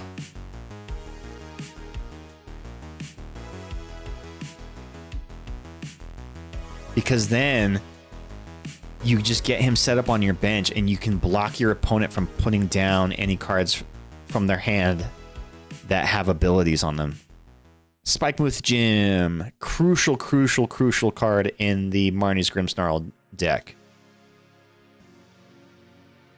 Mudsdale. Mudcoat. This Pokemon takes 30 less damage from attacks after applying weakness and resistance. Heavy impact, 130 damage. Not great. Shroomish. Reverse Hollow. Skarmory. And Team Rocket Spidops. So Team Rocket Spidops is kind of goated. The Team Rocket's Mewtwo deck, I don't even think it's a Mewtwo deck. It's fair to call it a Mewtwo deck, but Team Rocket's deck that has the Mewtwo EX in it, really the Skarmory is, I mean not Skarmory, the Spidops is the primary attacker on that because you load your bench up with Team Rocket's Pokemon. This attack does 30 damage for each of your Team Rocket's Pokemon in play. So you are swinging for the fence with this. Only a 2 energy cost, and the ability Charge Up allows you to put a basic energy card from your discard pile to this Pokemon. So it can charge itself up and swing for some good damage. And it's a 1 prize card. so that if it gets knocked out, your opponent doesn't take 2 prizes there. Thomas T! Oh my goodness, how you doing? Welcome in!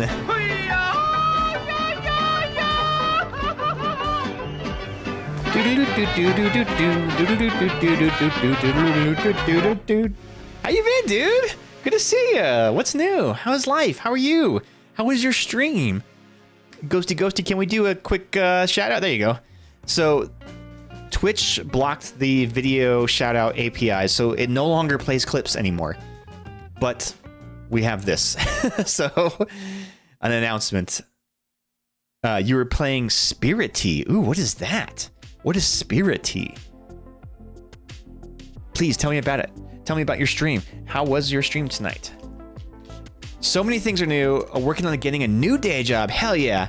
In the meantime, I got cast in a horror play. Fuck yeah, let's go. Can you talk about your role, or is it are you under an NDA? You can't discuss it. Spirit Tea is like Stardew Valley, but you're managing bathhouse for spirits. Ooh, like a sexy bathhouse? Like the spirits are all getting naked and doing stuff in the bathroom? It's secret. Okay. Ooh, that's so exciting though. Not a sexy bathhouse. Oh, okay, my bad. Those are the only kind of bathhouses I know. Oh my god, you can't just ask people if they have an NDA. Well, saying you have an NDA is not a breaking of an NDA, right? I've also heard when applying for a job, if you can put jobs that you didn't actually work at, or if they say, can you explain this gap in your employment, you can say, sorry, I was working on a contract under an NDA and I'm not allowed to discuss it. And they can't ask you anything more about it. I mean, you can, but the answer might not be very helpful. Freaking Sexy Bathhouse. Freaking Sexy Bathhouse is the name of our first album. I was just thinking that, like, whoa, this isn't a onsen episode. So I could claim I was the CEO of a company, but then say I'm under NDA. Yes, and even better, find a company, like a public company that is no longer around. Let's say Circuit City, and give yourself an executive title there. Say, yeah, I was chief executive officer in charge of marketing or something. And what are they going to do? There's no references to call for that. That company doesn't exist anymore. So they can't verify that employment. Now, of course, that doesn't work if you are working in a job field that requires like a secret clearance or something, because they literally send somebody to investigate your entire history. But for most, like a one-page resume kind of public sector thing, you could probably get away with it. I don't think they could really bust you for that. Just say, yeah, like, what's another defunct company? What are you gonna do? Background check me? You won't, coward. No, that costs money, man. No one's got money for that. Thomas T, I will let you choose what the next pack will be: Journey Together or Destined Rivals. So we're opening the Blaziken and Volcanion collection box, premium collection box, that came with a big ass promo card and a bunch of packs of both Journey Together and Destined Rivals. So I will let you choose since you rated.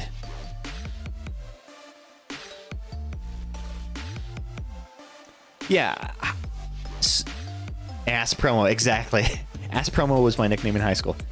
So I've done a lot of like hiring actions, right? So like being a supervisor or whatnot, or a manager, like you have to interview people and stuff. Very rarely have I called references.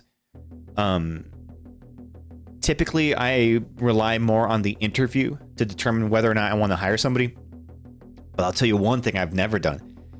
I have never verified anybody's education. So if you were to say that you got a degree from a school, I probably would be like, oh yeah, cool.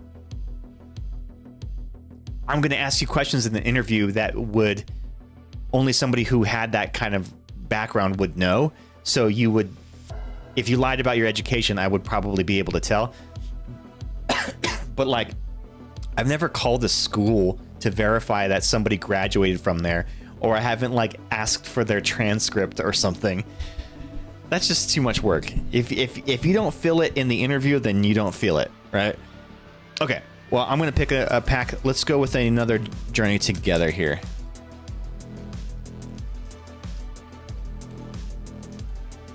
And I know that some people may just be like bad at interviewing, but I can tell when people are just nervous or if they actually know what they're talking about, you know, because people can. I've interviewed a lot of people. You can tell when people are just getting nervous just because they're on the spot, right? But I've always found that people who are prepared for interviews tend to really prepare enough that they can overcome that. All right, we've got a larvitar, a remeroid, or hemorrhoid, as I say. We've got a Carablast. Ooh, I have not seen this one before.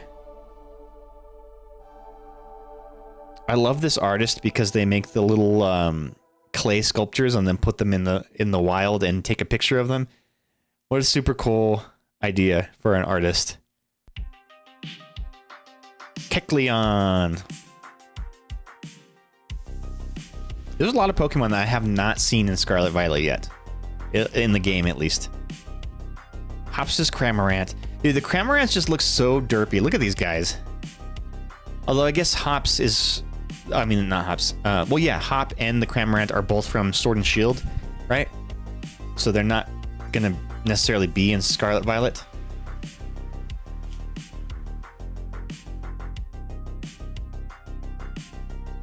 I think that's the point, that they look kind of derpy. That makes sense. Well, they achieved that point for sure. Octillery. I don't get how... Okay. So this genealogy does not make sense to me. How does this Remeroid, which is a fish, very clearly a fish, how does it evolve into this, which is like a squid? That doesn't make sense. They don't even look vaguely similar.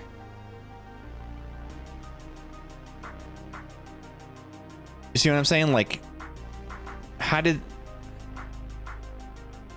Yeah, it's a cop-out evolution. Yeah, it seemed like they had two single Pokemon, and they're like, well, we don't have any other evolutionary lines from them. Let's just say that one evolves into the other and call it a day. That was a Johto Pokemon, wasn't it? I don't remember. I don't know. Its number is 224, so yeah, that would have been Johto. Gen 2.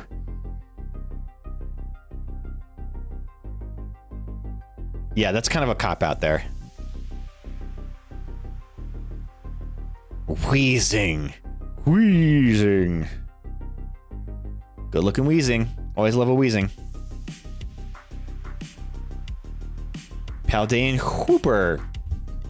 That's when they were still working hard on the suspense of disbelief, I think. Exactly, right? They took those Weezings out of the fart tag. Why? You didn't like these ones? Ends Clink. Reverse Hollow. Oh, and we got our first hit of the night, gang. We have an EX card. We have another Blaziken. Let's go. So we got the promo Blaziken, and then we got this one. Although this one is not like tagged as a promo, so it's the same. It's just a normal Blaziken. He thinks the Explode Together ones are what he needs. They are good. The only reason that this one would be remotely useful is because of this, that you can confuse your opponent for one energy. And for 2 energy, if this Pokemon used Pervasive Gas during the last turn, this attack does 120 more. So that's 170, and your opponent's Pokemon is confused. So yeah, I mean, I can see how that can work.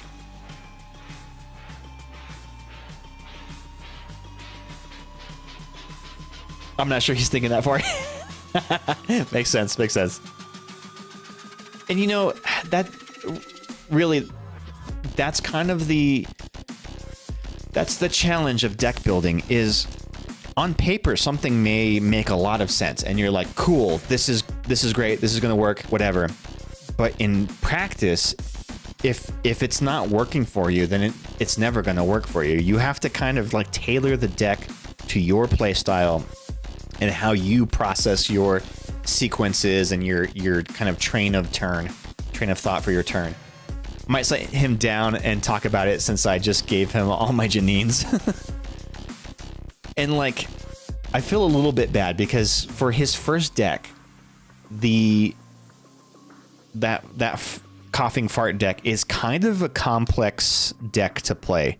It's not a very straightforward deck to pilot. You kind of have to like,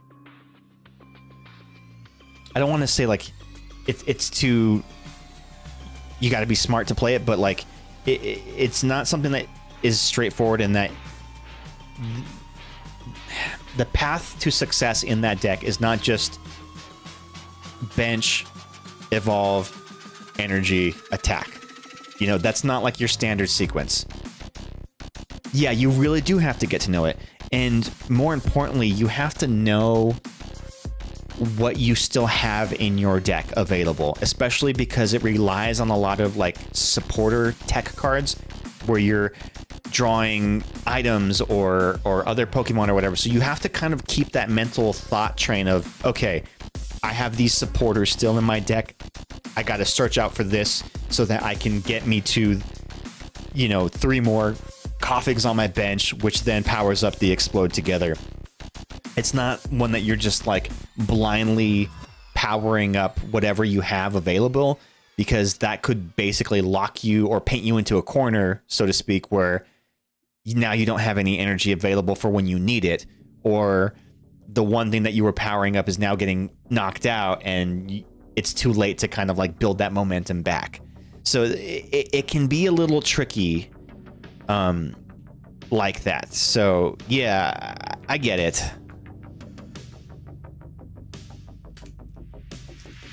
So maybe for his first deck, we should have started with something a little more straightforward.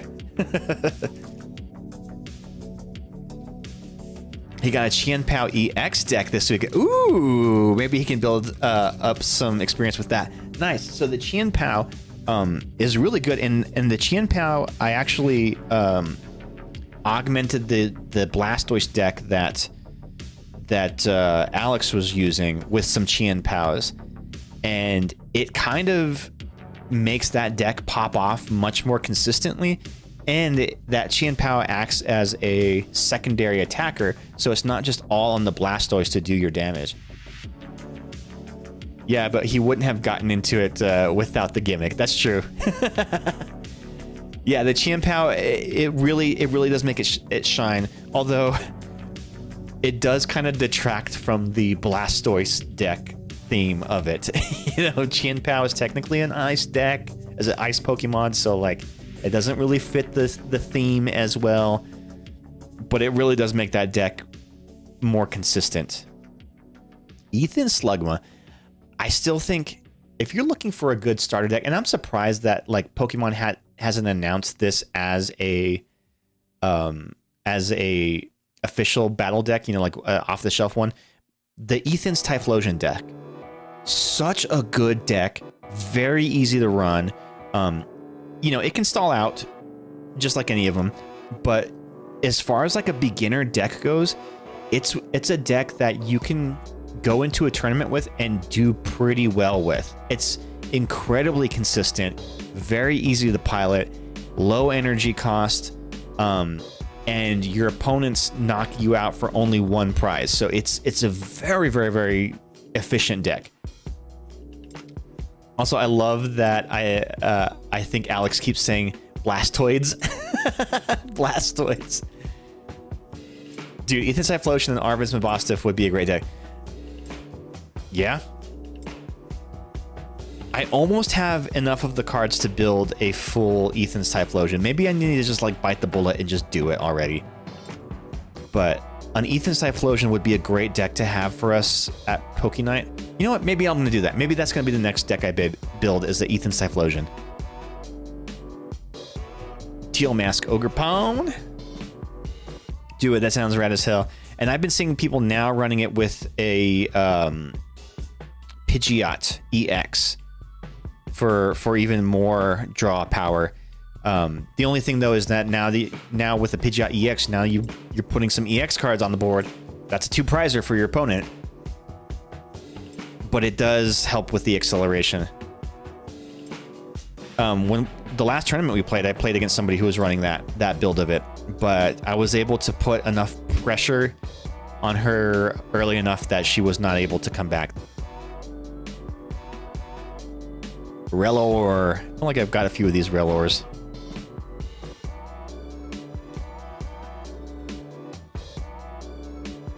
Ethan's Adventure. Oh my goodness. Dude, I think this is the world telling me.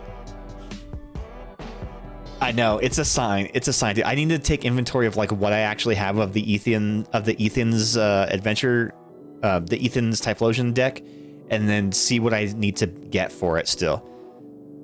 It's time, man. I know. And that would be a good one to have for Poke Night, because then people can try that one who want to like step up from their beginner decks to a more competitive deck, but also one that's very straightforward to play. Ooh, a Zamazenta. I have not seen this one from Destined Rivals yet. Is Zamazenta a dog or is he a wolf? Or technically, he's a warrior. Man, I want to try that deck. Okay, you know what? It's official. Ghosty, I am going to build the Ethan's Typhlosion deck. And yeah, you will definitely be able to use it.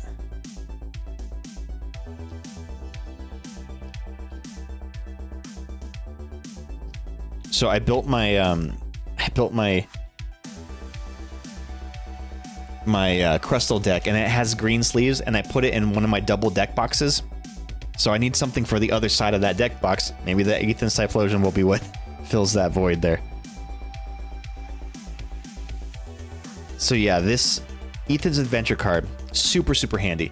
So the middle evolution of the Typhlosion, what's his name?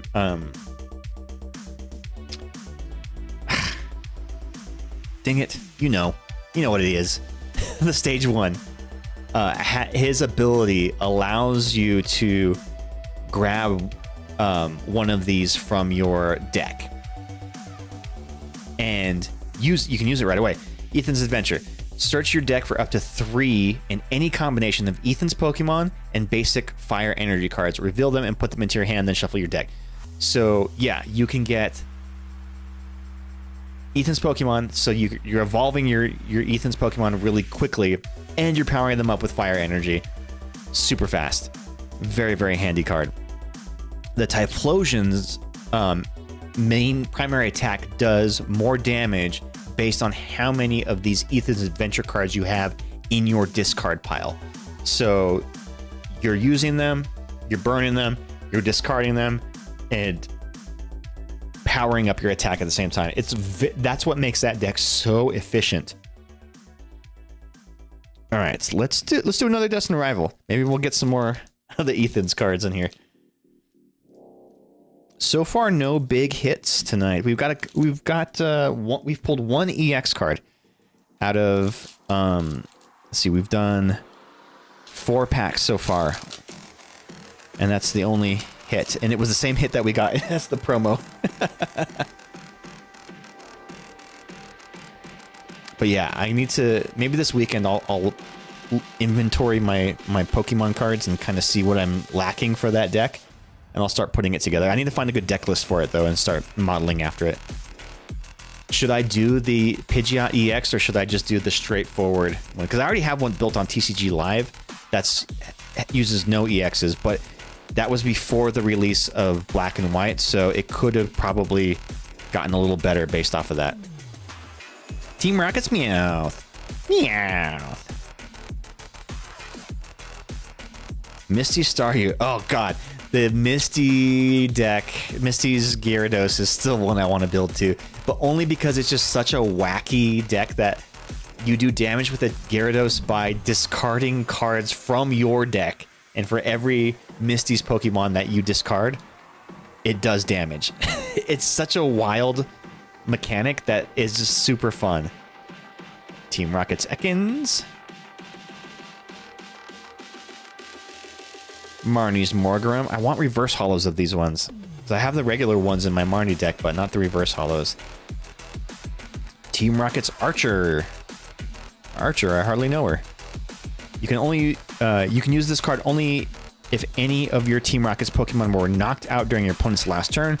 Each player shuffles their hand into their deck, then you draw 5 cards and your opponent draws 3 cards. So it's kind of like an unfair stamp, but it's a supporter. All of the Team Rocket kids look like massive dorks except Giovanni. I know, right? Wait, are they kids? I always thought that Team Rocket was adults. I like them, but also get dunked on.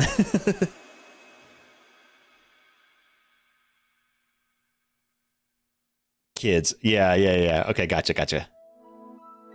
I don't know. All the character designs in Pokemon games, they're so like deformed and whatnot that it's hard to really tell their age. Like folks or you people. What do you mean you people? Ugh. Ethan Cyndaquil.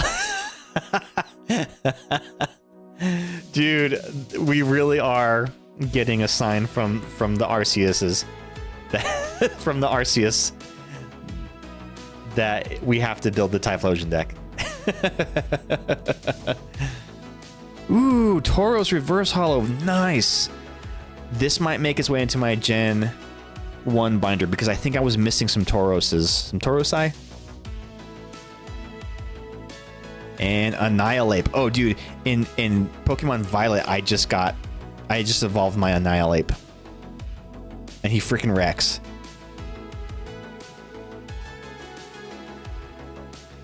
Lose Cool. If this Pokemon has 2 or more damage counters on it, attacks by this Pokemon do 120 more damage to your opponent's active Pokemon. Holy shit. So you can do 280 damage with his 2 energy cost. During your next turn, this Pokemon can't use Impact Blow. Oh, that kind of stinks. I love them. They're so scary. Can you only evolve Ethans into Ethans? Yes. Or does Cindy go into other? Dude, I can't remember the middle form. Yeah. What is the middle form of the Cyndaquil? Why can't we remember it?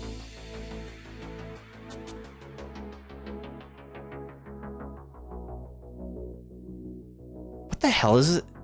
Quilava. Yes, exactly. The Quilava.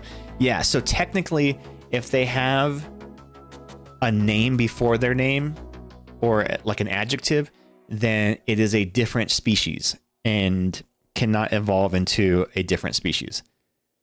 They have to stay within the same species line. Okay, well, let me set the Cyndaquil aside and the Ethos Adventure because I think I have to build this Typhlosion deck. Don't let me in with you nerds who can't remember. Well, you're the resident Pokemon theologist. Anthropologist? Speciologist? Pokeologist? You know all the lore. Have you played every Pokemon game? And if so, have you beaten them all? I'm not talking like the spin-off games. Anthro is humans. I'm your lore boy. You're the lore buddy. No, I really haven't. Well, you know so much about them, though. So, you know what I like to do? This is such a stupid little hack. But I have some sleeves that are cracked ice sleeves. So they have this pattern. I don't know if you can see it too much on the camera. I like to take the cracked ice energies and then put the cracked ice hollow sleeve on it, and it makes it look like a really fancy energy. But it kind of fits the pattern though, right? Imagine having a library of Alexandria of Pokemon. You just like lore. I mean, that tracks, dude. That tracks.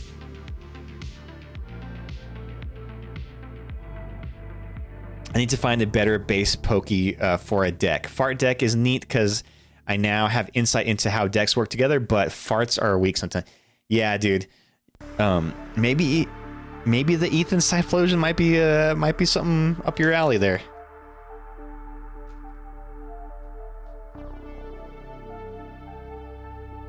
You like my trick? Yeah, it totally works. I've gotten some compliments at the tournaments of the, with those sleeves, especially because like the Arvin sleeves that I run. I mean the Arvin cards that I have. I don't have any of the special Arvin cards, but I'll put the little shiny sleeves on them, and people are like, "Wow, what is that Arvin? I haven't seen that one before." I'm like, "Oh, dude, it's just a sleeve."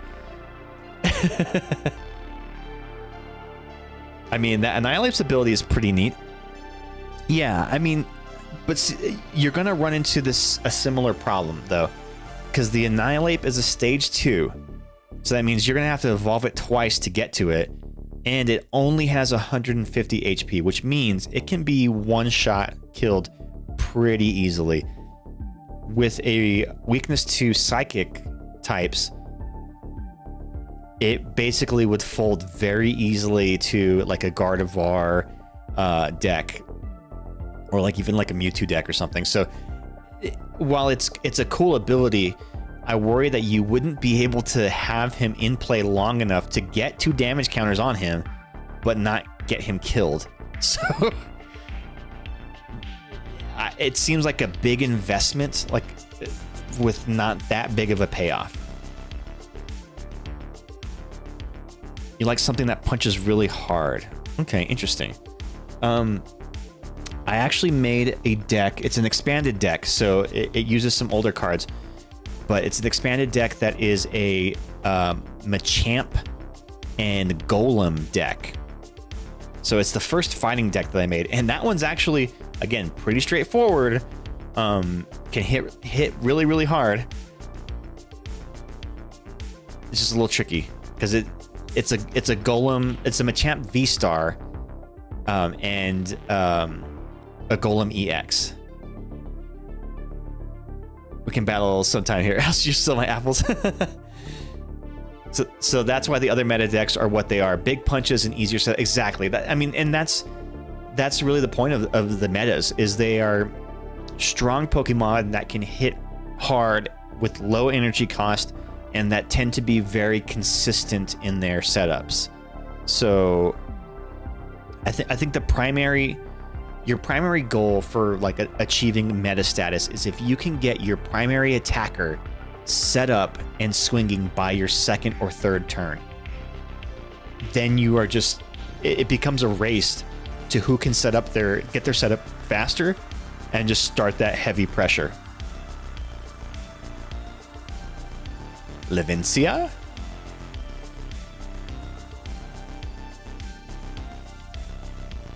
Milcery. So like this is just a splash of milk. Splash of milk Pokemon. Cream Pokemon. Yeah. I don't think that's milk, baby. Interesting. I do thinks on not class Eves. Back to Lurk. Okay. We got the reverse Levincia.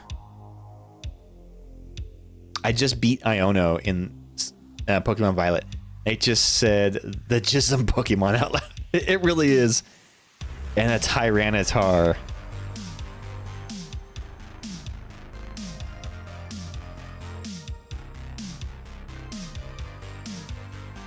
Now, it could also be, I think, a fun gym challenge, and kind of like what you and I do, Ghost, is we find a Pokemon that we like, and we try to build a deck to make it work.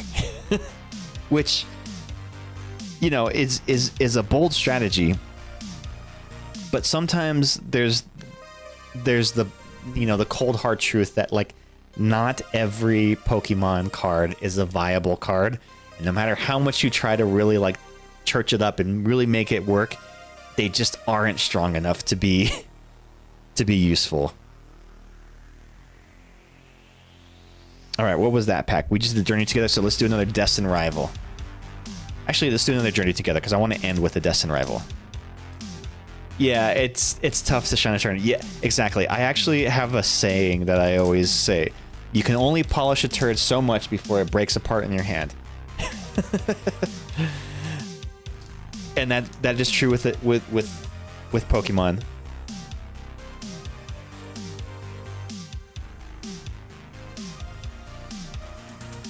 But maybe we could do a thing where, like, for Poke Night, like maybe a Poke Night of the future where we say, okay, Poke Night challenge is like a gym leader challenge kind of thing where no EX or V Pokemon allowed. They all have to be, you know, non-EX, non-rule-box Pokemon. And you can't have like more than one type. So like if you can't have like fire Pokemon and water Pokemon in the same deck. You got to pick one. Use whatever cards you want from it, but you can only make it out of bulk. So you're only using like your bulk to make it.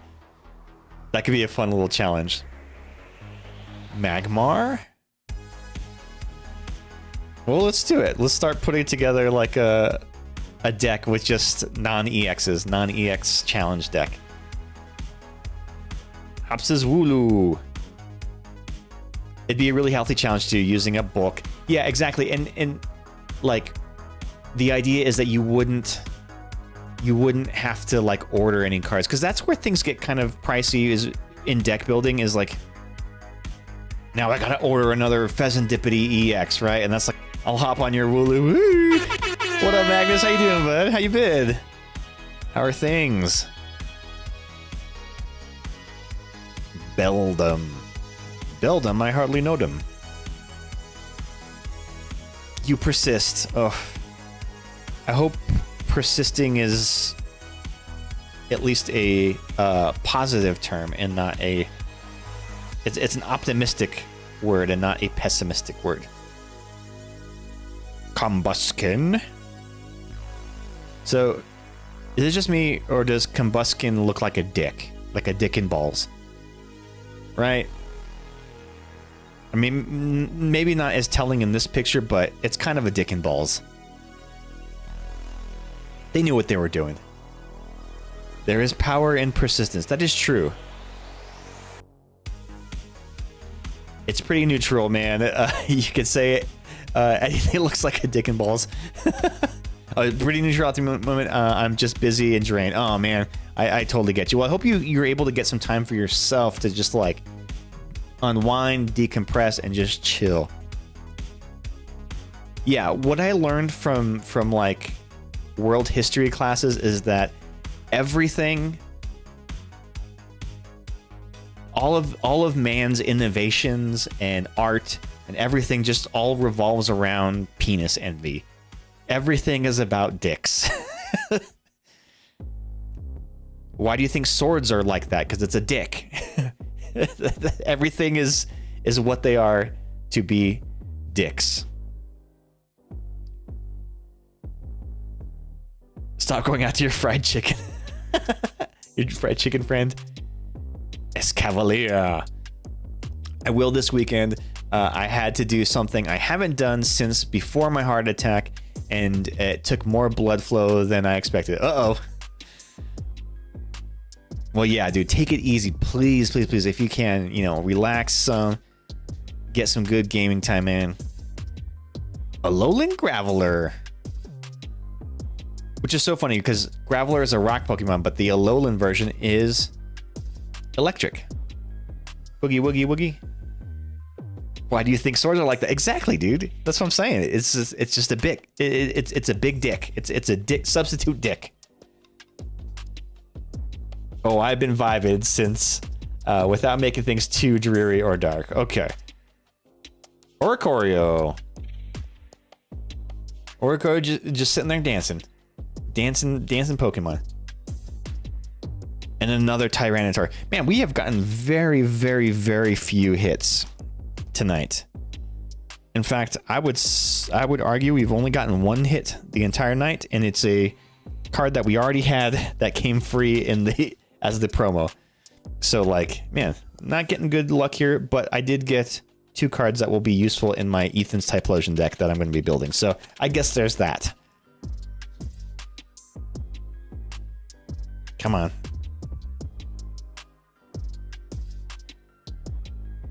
Yeah, like the every skyscrapers we build just big and tall, and it's just a substitute dick. Everything is substitute dicks. Short version, IRL musician friend had a cancer he left. Oh goodness. A different friend I had recorded a cover of one of his songs a few years ago. We redid the cover for a charity to help keep his funds for his treatments. Oh my goodness, dude, I'm so sorry about that. I hope that they're doing okay now, or that they're able to get the treatment that they need for that. You ain't been getting full hits, but you have been getting insta. Exactly. I guess that's what it's all about, right? It's not always about the hits. Yeah, dude, cancer is no fucking joke. One of my best friends growing up, he came down in college with Hodgkin's lymphoma, and that was definitely rough to like see him have to go through that.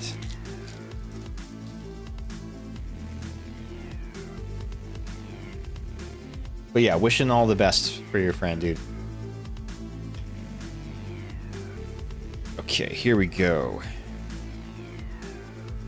One of these packs in this whole box has to have a good hit, right? Ethan Sudowoodo. Arvin Squavit.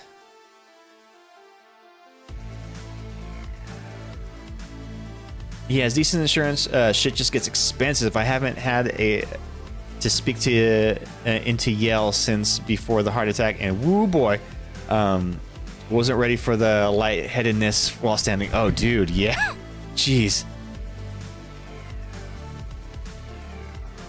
yeah, that must have been that must have been tough, man. Man, I have asthma and I get lightheaded sometimes just overexerting myself. I can't imagine. Post heart attack, how that would take a toll on you. Cornerstone Mask Ogre Pawn. Sounded good. You had a victory. Okay, well, it's all worth it. Sometimes you gotta risk it for the art, right? Team Rocket's Great Ball. Flip a coin. If heads, search your deck for an Evolution Team Rockets Pokemon, reveal it, put it into your hand. If tails, search your deck for a basic Team Rockets Pokemon, reveal it and put it into your hand, then shuffle your deck. Nate, did you incorporate these into your deck at all? Oh wait, you're busy doing work, school stuff.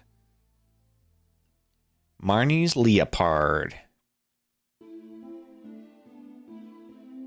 Okay, if doing an all Pokemon team of dogs is viable, could you do an all Pokemon team of cats?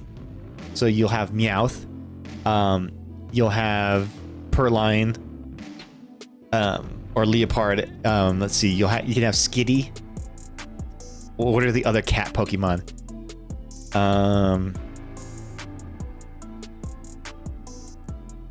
You can have Sprigatito, which is what my starter was. That's 4. We need 2 more to have a full cat roster.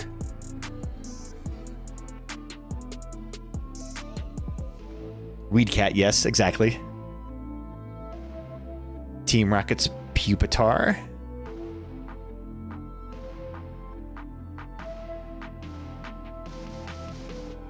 Oh, the Fire Cat. Okay, yeah. Like you get into the legendaries. Team Rocket's Great Ball Reverse Hollow. There we go. And then another Annihilate.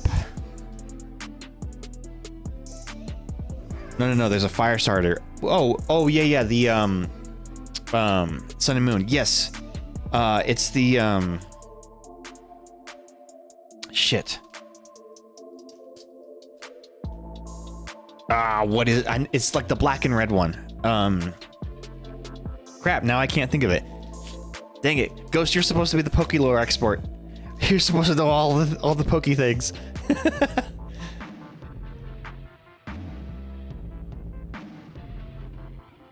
All right, let's do one more journey together. Litten. Yes, exactly. And then does that evolve into the Lit Leo?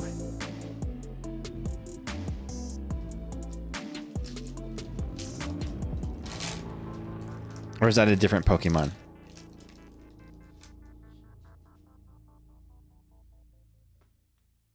That's a big cat. No, that's a lion. Oh, okay. Yeah. It's different.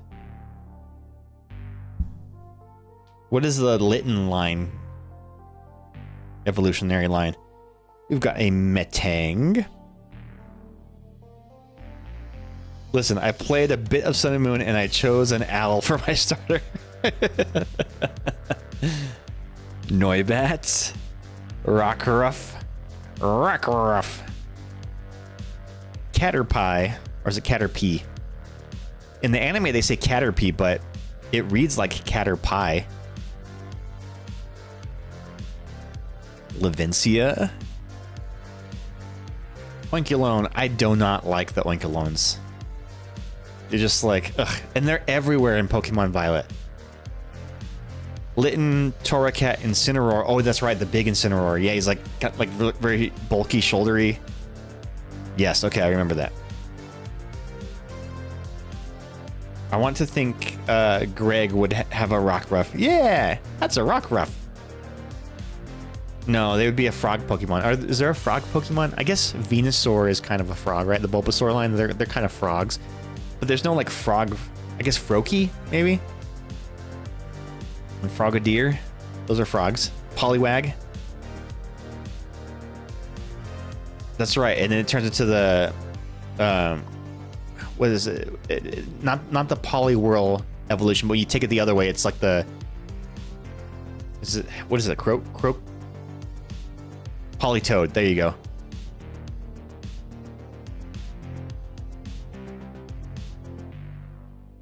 Another one of these guys, another reverse Hollow Ruffian.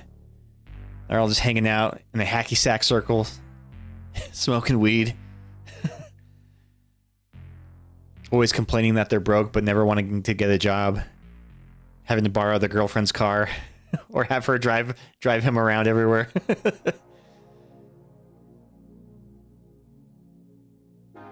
Another Remoraid. And a Noivern.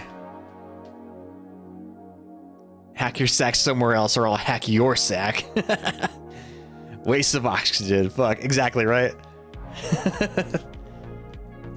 And no matter how many times they do their laundry, their clothes always smell like smoke. Legit rage. Right? This is triggering something, I think. And his name is like Seth or Jeremy or Justin or anything with a J. We all know this guy in real life. Justin. All right, last pack.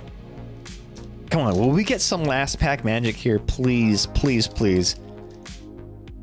This will have been 10 packs in this box and not a single hit. I'm a J-Dave, but it ain't me. You're not the Justin, are you?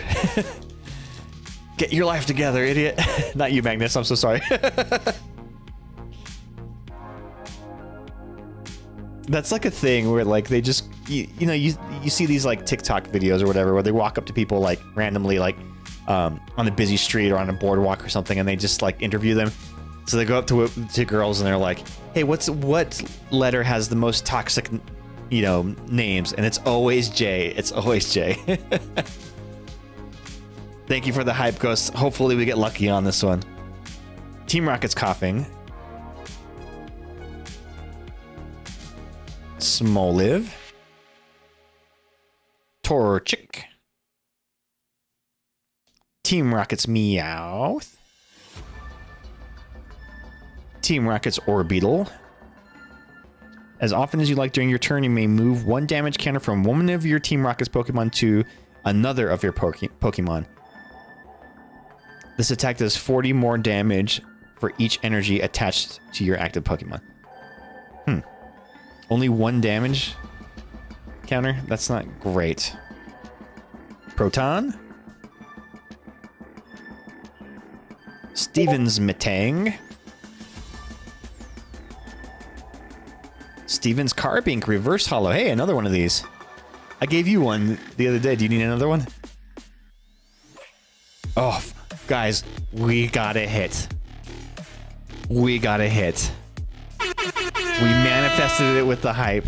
We have an illustrated rare card.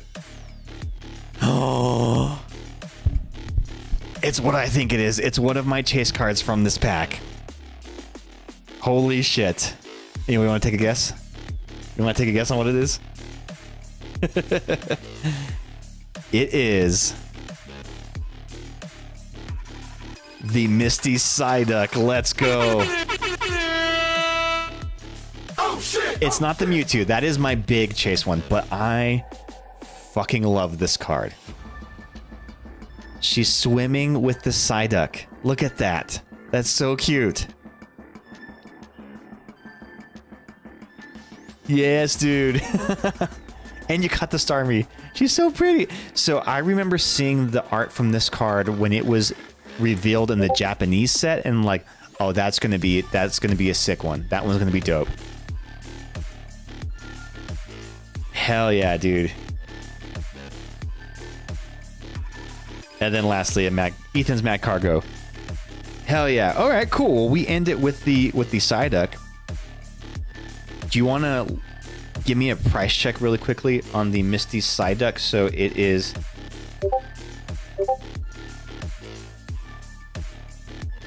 It is a Misty Psyduck from Destined Rivals number 193. And just the market value is fine on TCG Player. You don't have to look at any of that I've sold or whatever, but just the market value is fine.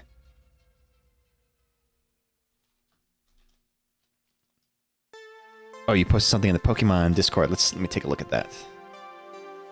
35 bucks. Hell yeah, dude. That is a good ass deal. That's a pretty valuable. Yeah, put that bitch in the top loader. I know, right? I'm doing it right now. Very careful. Careful, careful.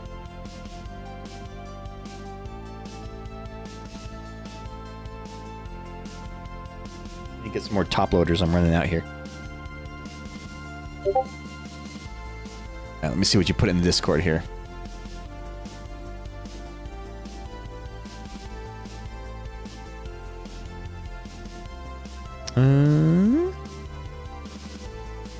Oh, this is your cat team roster. Okay, okay. So that's the Skitten, the Litten, or Skitty and then Litten. This is the, oh, what is the name of this one? I always forget. Purloin, Glameow. Sprigatito. This is the Purloin, or evolves into the Purloin. And then the Meowth. Next deck, Crazy Cat Lady. Crazy Cat Lady deck.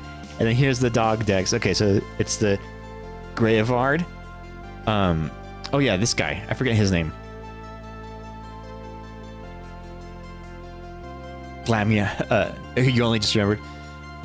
Yamper. Okay, Yamper. All right. And then... Oh yeah, and then his evolved form is super cute too. He's got like a mustache, right? Lillipup, Rockruff. Aww, we've got the Mabostiff. Or I guess it's the previous evolution, not the Mabostiff. What is he? The Mastiff. And the Growlithe. Yeah, you can make that work. But no, you don't want the demon dog. You don't like the shoot, what's his name? Dang it, the Dark Houndour. Yeah, Honorable mentions Houndour. I love the demon dog. Get off my day. Okay, so if you had to swap one out, which one would you do? Houndour, Puccina. But Puccina's a hyena. That's not a dog. Right? Alright, gang. So, quick recap. we did the... Oh, yeah, it's a Pooch Hyena, both. It's a little column A, a little column B. So we did the Blaziken and Volcanion EX box, the premium collection box, where we got the big-ass promo card of the Blaziken. And through the packs, we had 5 Journey Together, 5 Destined Rivals, where we got the Mad Cargo, Lavencia, Tyranitar, Annihilate, Steven's Carbink, Ruffian, 2 of the Ruffians, Remoraid, Team Rocket's Great Ball, Annihilate, Rellor, Spidops, Noivern, Pupitar, Oricorio, Graveler, Tyranitar, Milcery, Zamazenta. I trade out Growlithe for Poochyena because she looks like a Petra. Aw, yeah, you have to do that. Wooper, Ensclink, Shroomish, Tauros. Oh, that's going to go in my 151 binder. Another Ruffian, Skarmory, Alolan Geodude, and Magmortar. And the big hits of the night, we got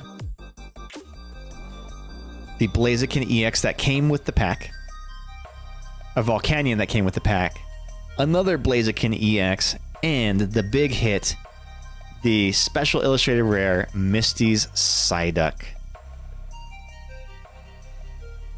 Actually, I don't know if it's a... Is it a SIR? I don't think it's textured, so no, it's not technically an SIR, but it is cool as shit, though. I love this card. It's one of my chase cards from this set. Great cards, great inspo. Can't wait to see your Ethan's deck. Yes, I need to... That's what I'll do maybe sometime this weekend, is I'll look up a good deck list and start putting it together. So you see, I'll see inventory what I have already, and then start building that one up. But we have come to that time in the night, y'all, where it is time to start closing up shop. Let me send this raid out. Let me see who we got online. Oh, Archie just came back. He wants to crawl on my lap. Come on up here, bud. Come on.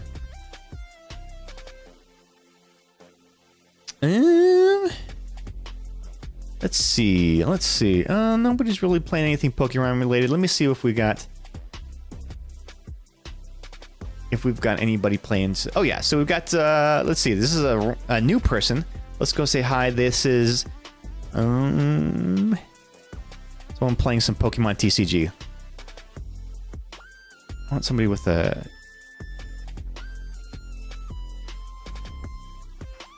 Oh, okay. This is only game show. So we're going to go raid this person. They are playing some Pokemon TCG live.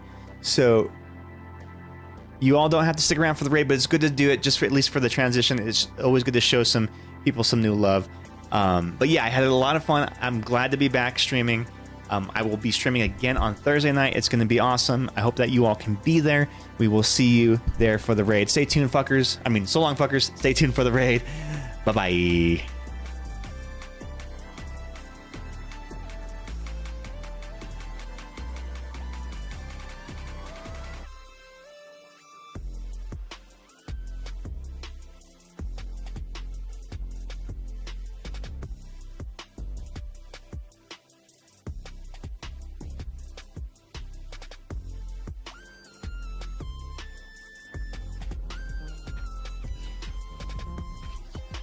Man, this takes me back.